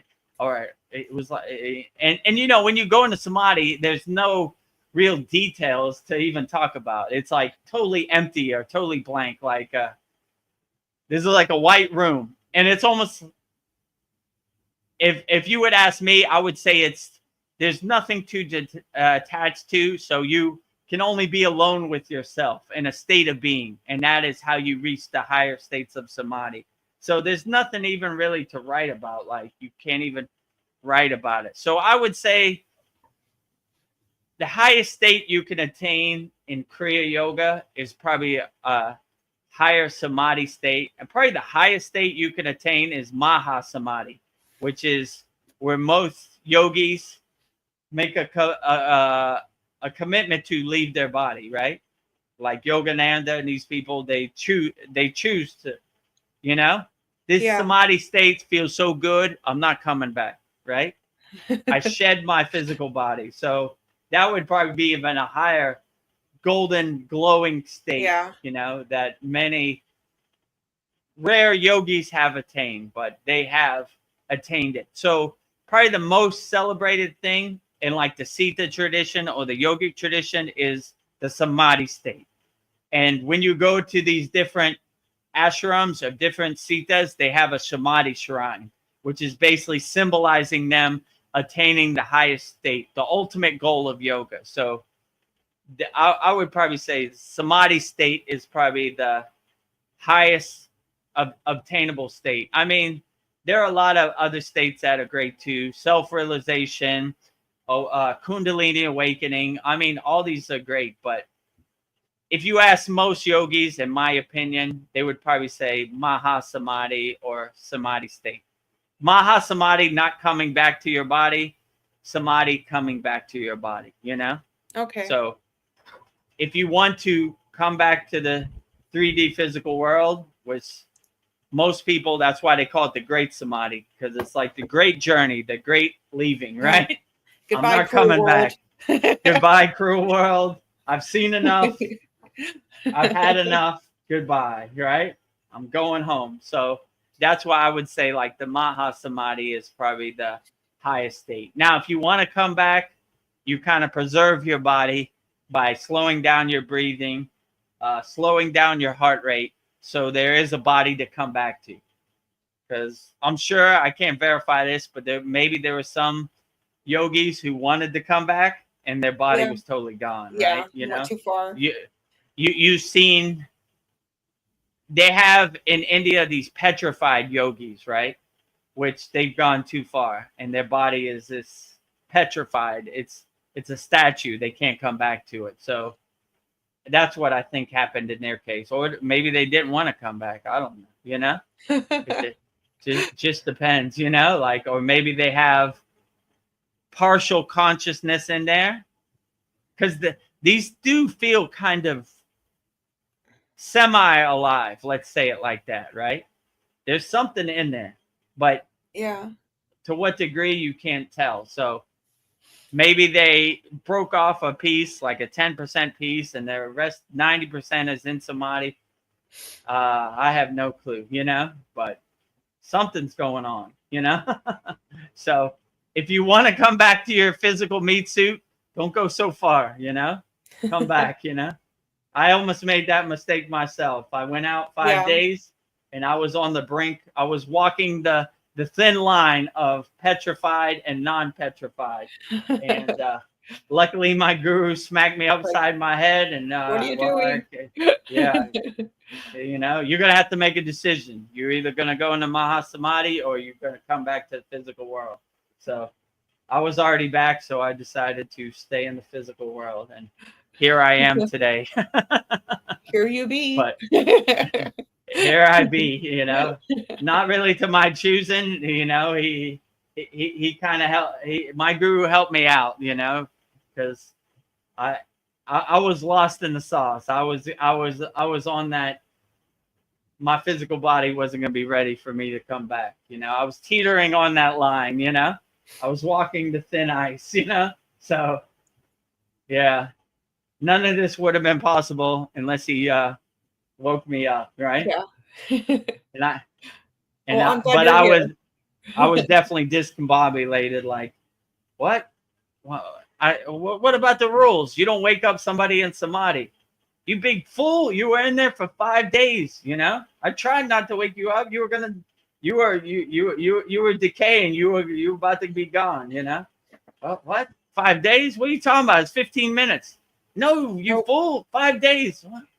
What are you talking about? What the hell's going on? You know? So you have that like decompression Yeah. stage of like, none of this makes sense. What are you talking about? What are you going on about? You have no clue what you're talking about. You know, I'm like almost arguing with my guru, like, you don't even know what you're delusional. You're mad. You know, that's what he would say. You're mad. You fool, you're mad. Fool.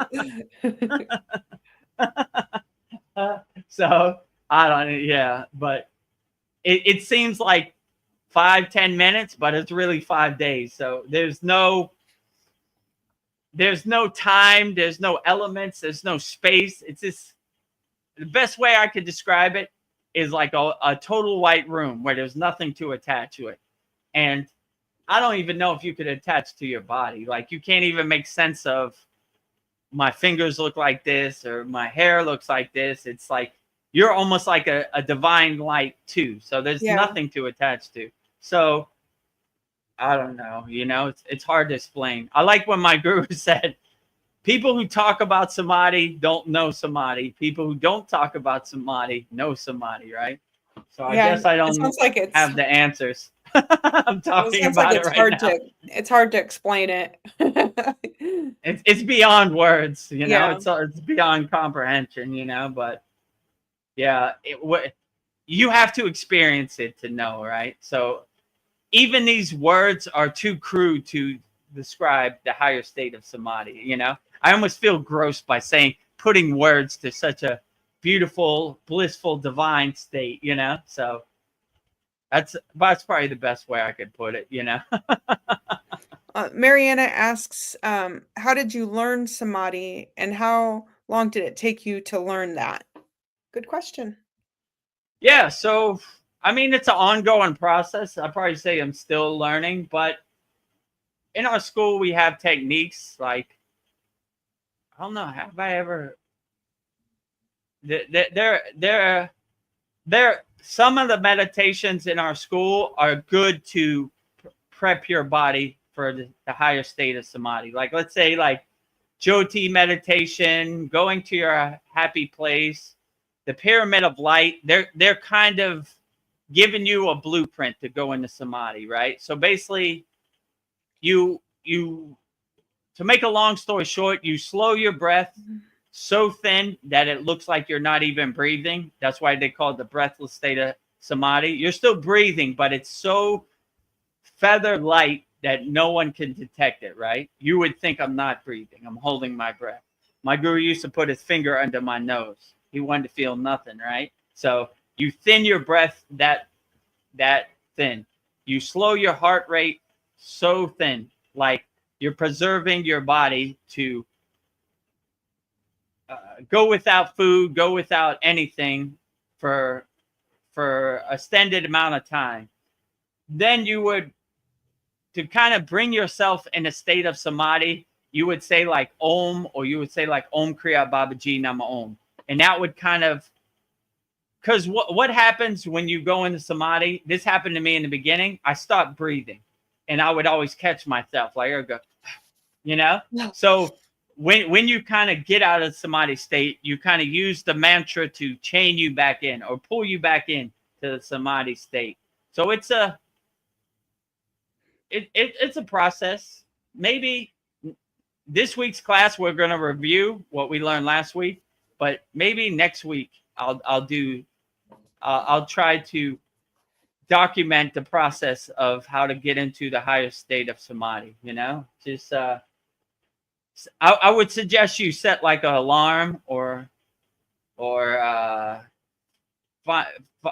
tell your child to call you or something to get you out of that state. It could be a hypnotic state where you don't want to come out of, right? It's so blissful, right? So I had this problem too. Many a day I would late to work and you forget everything. Like nothing has no meaning.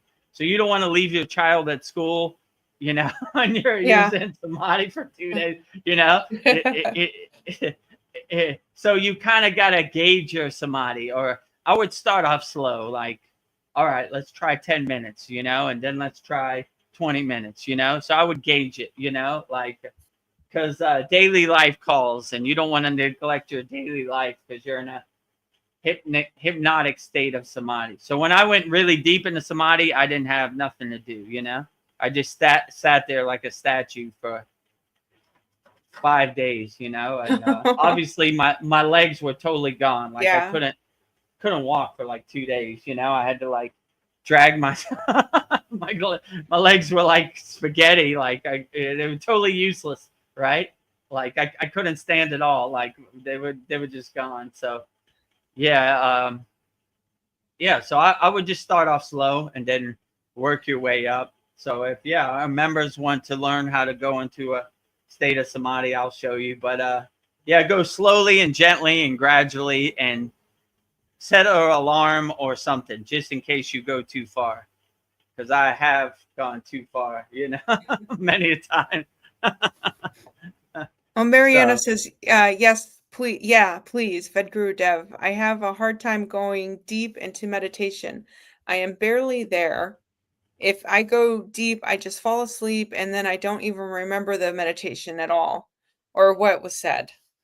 I mean, falling asleep isn't bad. Like most people think it's bad, but you're so comfortable, you're so relaxed, you just go to sleep. Like when I've been to many initiations and many yoga trainings, shavasana, the corpse pose, they're always falling asleep, and they just let them sleep because that is kind of almost the point. You reach such a state of relaxation, a state of comfort that you go to sleep. So I wouldn't beat yourself up about going to sleep. That's probably a good thing. I try to use yoga nidra and use shavasana, the corpse pose, to go to sleep every night. You know, I want to get so comfortable and relaxed that I transition blissfully into the sleeping state. So yeah, I would definitely say another good thing to do if you have like a restless mind is to always practice what's called sudhi, which is cleansing and purifying. So you're cleansing and purifying your mind. So if a thought comes into your restless mind, like, oh, tomorrow I got to go to Walmart, I got to go buy some stuff, you just go detach, let go. Detach, let go. Whatever comes in your mind, let it pass, like clouds in the sky. Detach, let go. Detach, let go. And when you're totally clear, that's when you go into meditation. Like you don't have nothing that follows you into meditation, right? You don't, your monkey mind, you've already cleared, your mental clutter, you're already cleared. So nothing comes into your mind. So it'd be real hard to get into samadhi if you have things that follow you in. So you do a process of what's called sudhi. And when you have nothing to follow you into your mind, then you go into meditation. So yeah, that's a good idea. I'll probably go over sudhi again and tell how to do sudhi. So you clear out, you take all the trash out to the curb, and you have no trash in your house. Your house is totally clean. Then you could go into the higher states of meditation, you know, the samadhi state.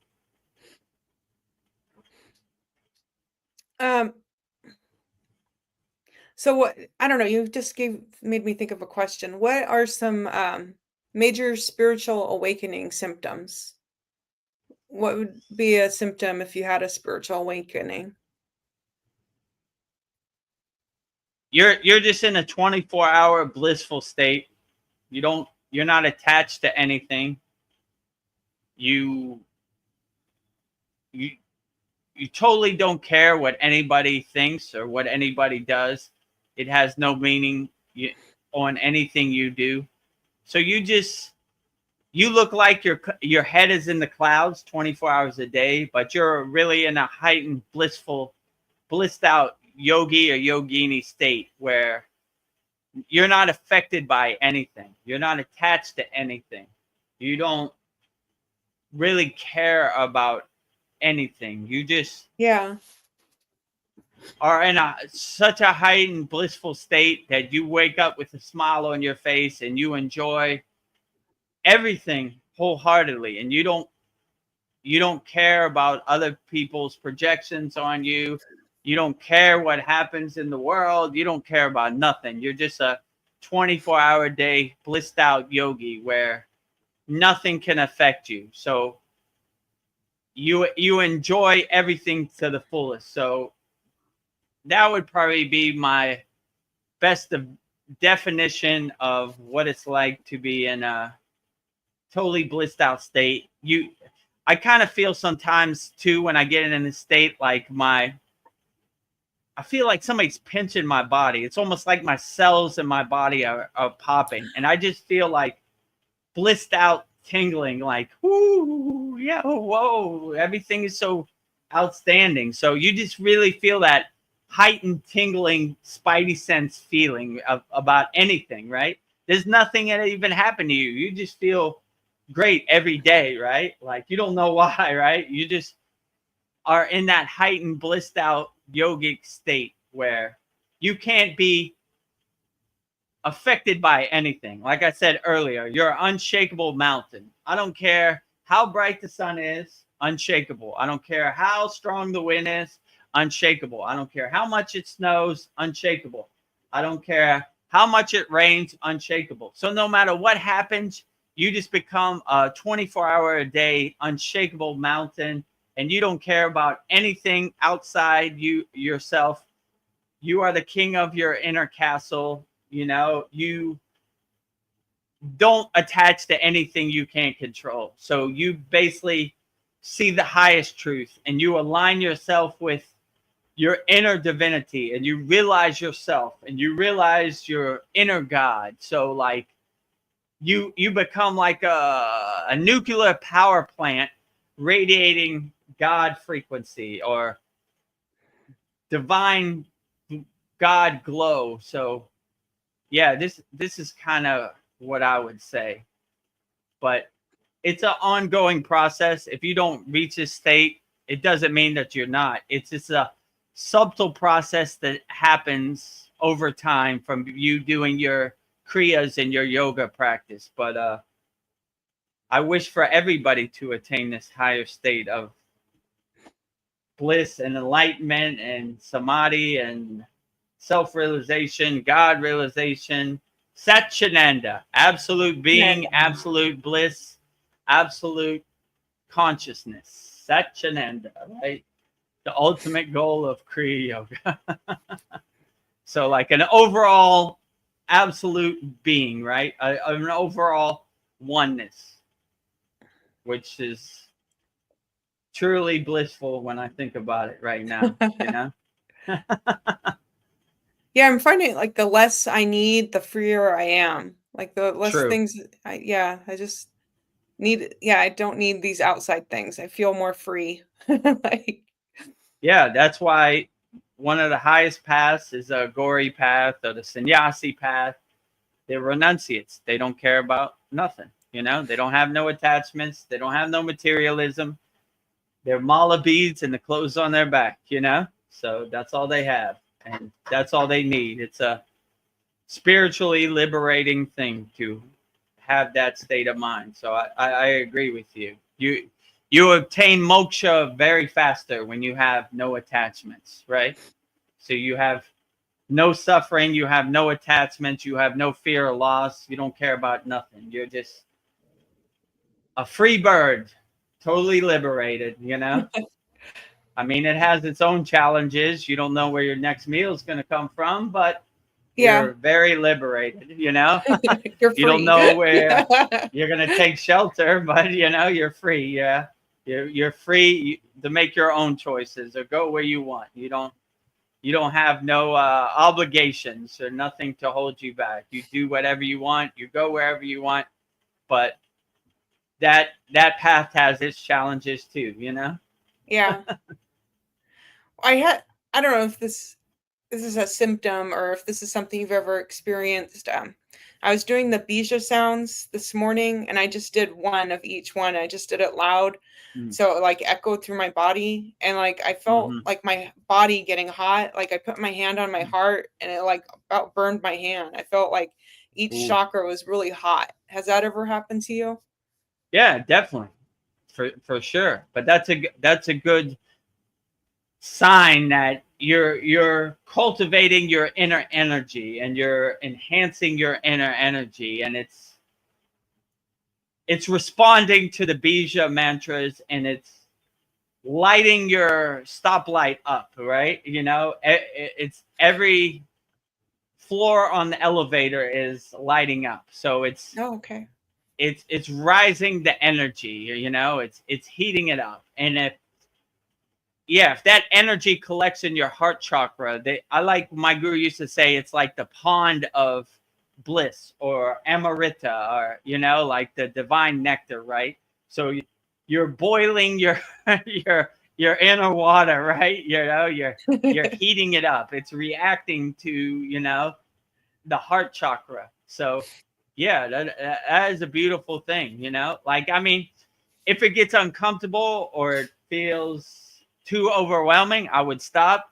But I look for these confirmations as beautiful gifts on the spiritual path, you know. So when I do feel this, or I do feel like super heat, then I'm like, yeah, I'm on the right track. But you know, living in a hot climate, a tropical climate like Thailand, it's not beneficial to superheat your body. Your body's already hot, you know. So like, yeah, like, you know, these techniques like Kalapabhati and Bhastrika Pranayama, they really heat your body.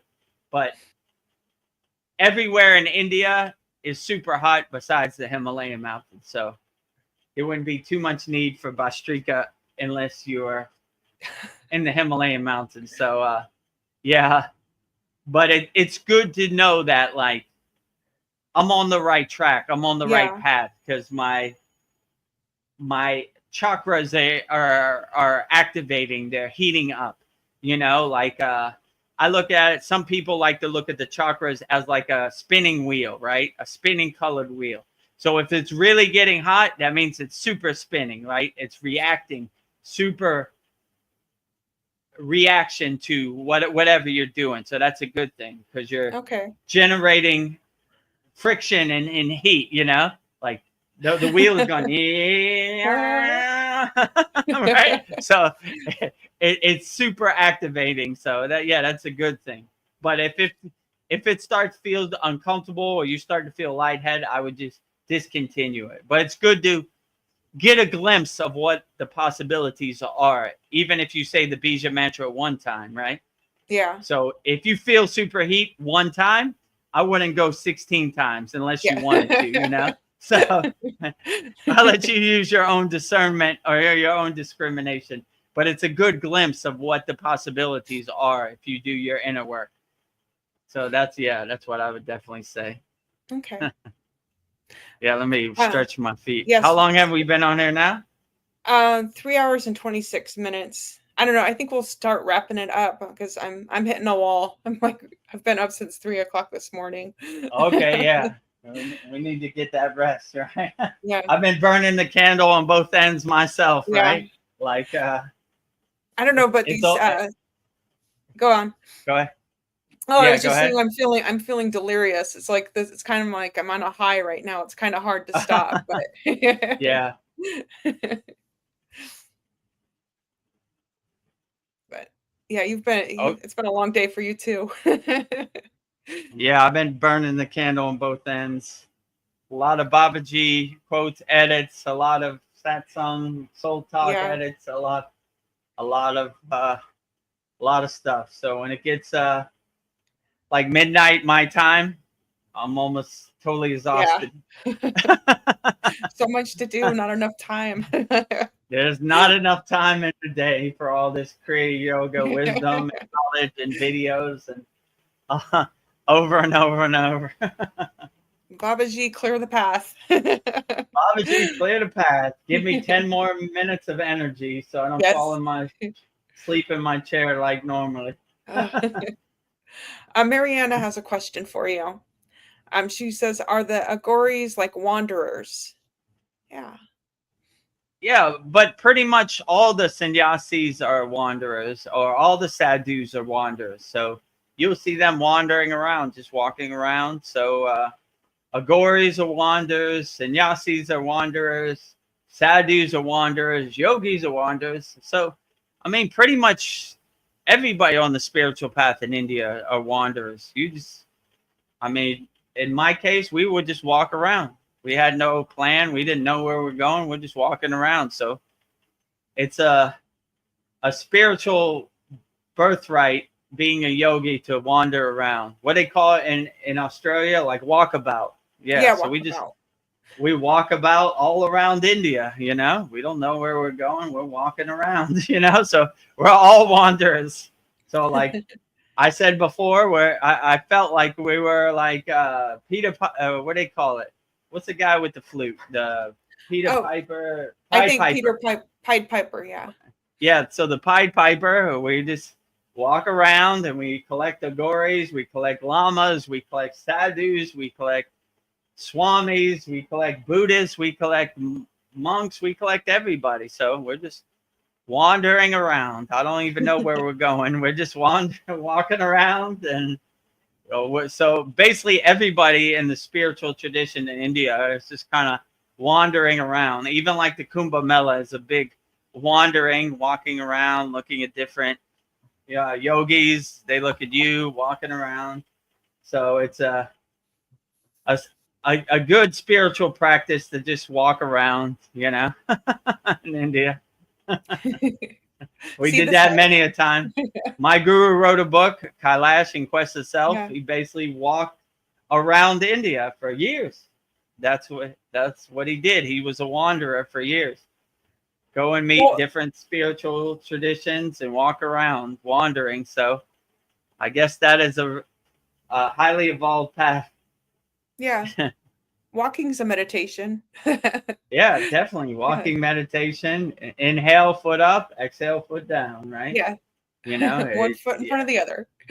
Everything becomes a meditation. So definitely all of our walking meditations were very profound. And when I stay with my guru at the ashram, every morning, sun comes up, we walk up the Himalayan mountains, we walk down the Himalayan mountains, we walk around the Himalayan mountains, walking all over, chanting songs, wandering around. So no place to be, just enjoying the divine grace of God. Yeah. Inside us, as us. Yeah. Being in the moment. Yeah. Definitely walking, wandering around. That is a highly evolved path. I'm trying to think when we were sleeping, we're not walking. Every other time we're walking around. You know, we're going up the mountain, we're going down the mountain, we're going to the right side of the mountain, we're going to the left side of the mountain. We're wandering around as much as possible. So yeah, every spiritual tradition has a practice of wandering around. So, and I could say we definitely wandered around a very lot, right? Everything was pretty much wandering around. Now that I think about it. I don't know. This is a weird question, but I've been looking at the Buddha statue, and the hair's all like knotted like a black person. And they say that Buddha's Indian, but I'm wondering if maybe Buddha was a black person. I mean, could be like, these agoris, they don't wash their hair, or they have like dreadlocks. Yeah, so it would kind of look like they were a black person, their hair is kind of knotted up. So that wouldn't surprise me about Buddha, Also, what's weird in Thailand, the Buddhists shave off all their hair, so they don't have no hair. They shave their eyebrows too, so they don't. It's like a rite of passage when you. It's encouraged for Thai children when they turn 20, I think, or 18. They stay in the Buddhist temple for a month, so, and that's when they shave off all their hair and their eyebrows. So yeah. I don't know. It Yeah. depends, you know. Like, I mean, some Indias you see, like my guru included, are very dark skinned. So Yeah. wouldn't surprise me, you know. I mean, how do you define black? Darker skin? Yeah, So, darker skin. I feel like the first people that were here were probably dark skin, not white. I think, our first I would say that's probably true. I have a picture with one yogi we met, and he was very black, almost like African. You know, Yeah. he was Indian, but he was very black. You know, he was a disciple of Vishnu, so we met him on our travels. So yeah, he was very like darker skin. My guru is, more brownish, but like darker He skin was too. You yeah. know, so um, yeah. So I mean, I don't know, it's I just would things I say noticed. highly evolved yogis are definitely darker skin. You know. Yeah. More melon. What is the thing you call in your darker your skin? Melon? Melanin, right? Yeah. Melanin, something like that. Yeah, No. a lot of melanin, right? You know, yeah, just because you have darker skin doesn't mean you're less of a yogi. Probably more highly evolved yogis. So now that I think about it, I know some very dark skinned Yeah. yogis who are highly evolved. So no matter what your skin tone is, you could reach the heights of enlightenment no matter what, right? It's no barrier on your inner divinity. Well, I was looking at questions I asked you a year ago, so I think I'll ask you my last question. Um, has starting the Kriya Yoga school helped you become a better guru, yogi, teacher, and in what ways do you feel it has? Yeah, I remember this question. Yeah. Um, yeah, so starting the Kriya Yoga School has made me a way better yogi. Before the Kriya Yoga School, I just did my practice in silence. I didn't talk to nobody. No one knew I was a Kriya yogi, so it kind of broke me out of my shell, like it forced me to the forefront to really experience and explore these techniques more, because if I wanted to teach these techniques, I wanted to know these techniques inside out. So it gave me the opportunity to really go back and know the techniques more, and it gave me the ability to speak the techniques into existence. Before, I didn't speak at all, so it really gave me a mouthpiece and a voice for Kriya Yoga that I never had before, right? Because when I get thrust into the forefront, I was like, all right, I never taught these techniques before, but let's give it a try and see where it happens. So, yeah, I remember when we did our 1 year anniversary in our class, I went back and watched the first class, and I was like, Yeah. I don't really know what I'm doing here, but I'm going to try my best, and I'm going to try to convey it as best as I can. And, in our class, we have PDF notes, so maybe it resonates with you better in the text form, or maybe you like the spoken form. So it made me a way better yogi, because I, I, I didn't try to convey the message before. I just did my sadhana, and whatever happened, happened. Now, I feel it's my obligation to give yogis the correct information so they could be better yogis or yoginis, right? So I really try to become 1% better every day, or try to learn from my mistakes and give correct information, and try to let the techniques, the kriyas, be the star. I'm just the guide. I'm just helping along the way. So Yeah. that's probably what I would say. But it's Yeah. definitely gave me a lot more insight, a lot more understanding, a lot more wisdom about teaching Kriya Yoga. And when when you give me your questions, Veronica, it helps open my mind and expand my consciousness to things I was maybe taking for granted. Like my guru used to say, you're looking at the forest without seeing the trees, right? So Yeah. sometimes you get so hypnotized by your own sadhana that you forget about things, and you need like a reminder, you know, like, oh yeah, I remember when I asked that question. Yeah, Yeah. that's a good thought. Let me expand upon that. And you know, so these satsangs, these soul talks, these classes have been very profound and helpful and dynamic for me on the path, for sure. I would definitely say 100%. Yeah. Yeah, it's been a journey. It's been a journey, Yeah. right? But we're still here. I don't know. Yeah. How long have we had our school now? 18, 17 months? Next Yeah. month will be 18, right? Yeah. Oh boy. Yeah, we're getting up there. You know, I know it's hard to, it feels like just yesterday. it's almost, I mean, it can be 2 Like years just soon. yeah. And then this will be our 75th class this week. And then we'll have a super big celebration on our 100th class Yeah. sometime next year. So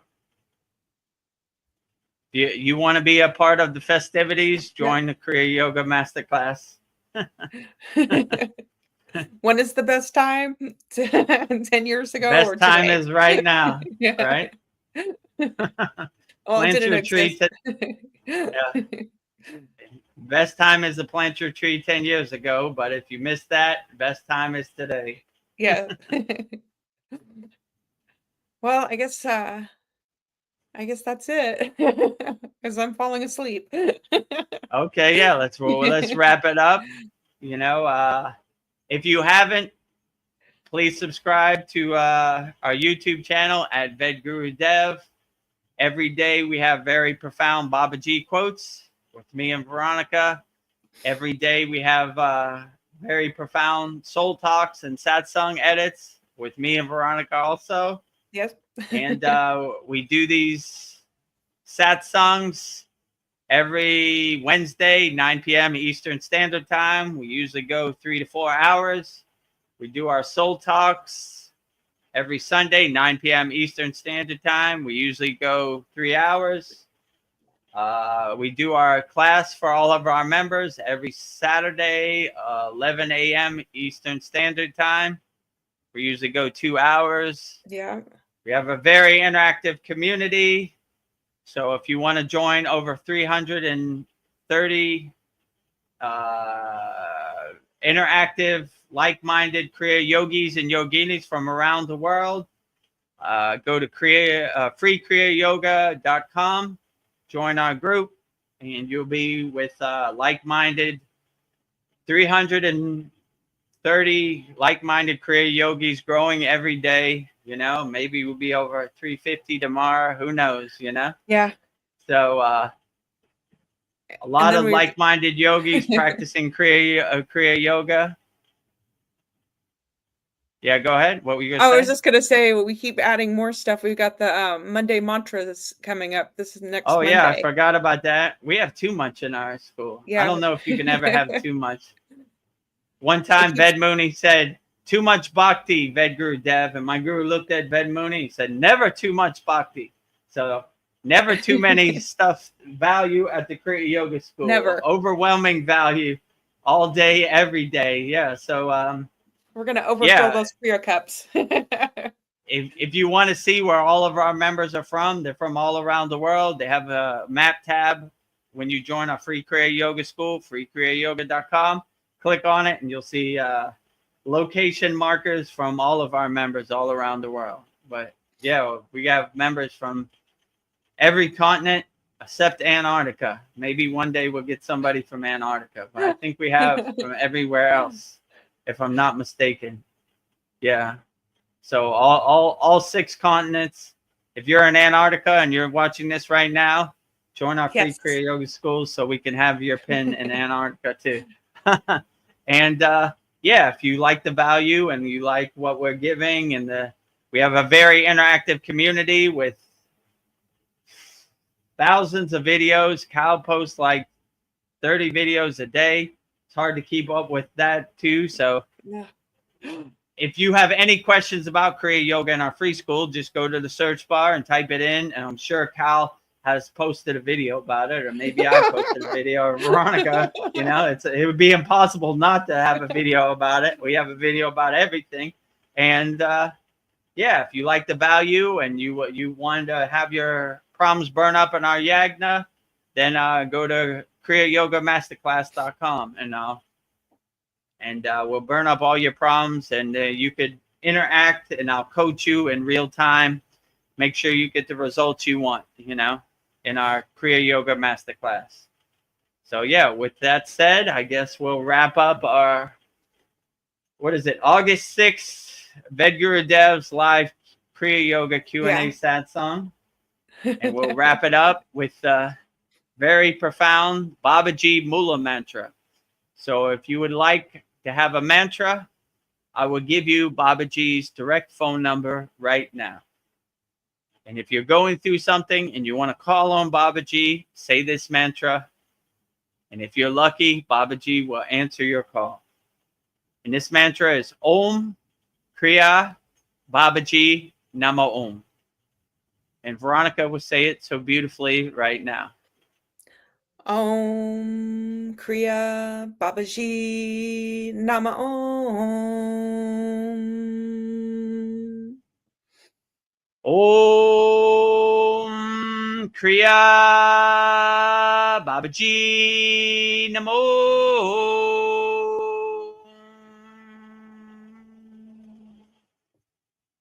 And lastly, we will say the Shanti Universal Peace Mantra, saying peace and love to all people all around the world. And Veronica will say it so beautifully right now. Om Shanti Shanti Shanti Shalom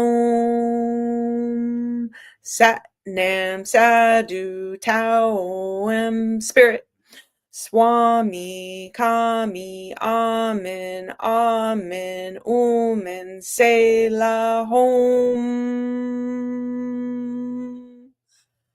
Om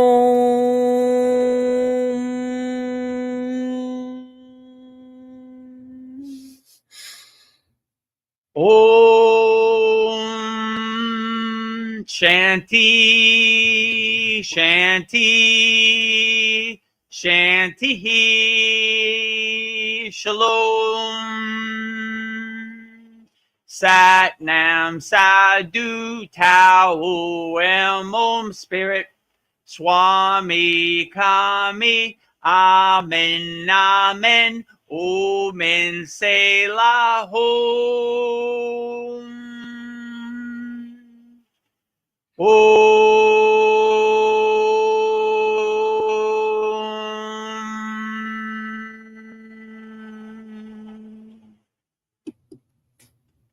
Are you feeling spiritually lost? Like you've tried everything, YouTube videos, online courses, even meditation apps, but still something is missing? Wondering, is this all there is? The world is loud and chaotic, and your soul is overwhelmed, craving inner peace, but you can't find your way back to yourself. This is exactly why I created the Kriya Yoga Masterclass and my proven soul coaching system to help people just like you. This isn't a video you watch and forget. It's a daily spiritual lifeline that brings you back to your soul. So if you're done feeling lost and you're ready to start transforming, then come join us. This is more than a course. This is your lifeline. Go to KriyaYogaMasterclass.com. Kriya Babaji Namo.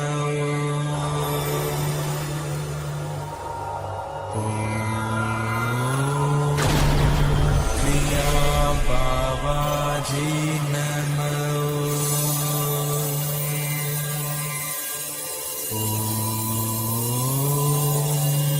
Kriya Babaji Namo.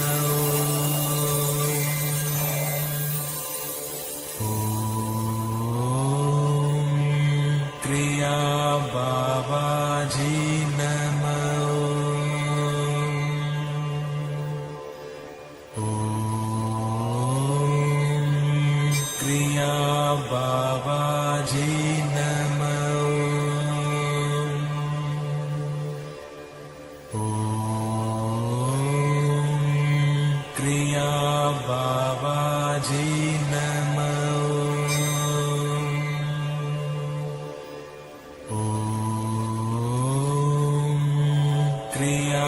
Baba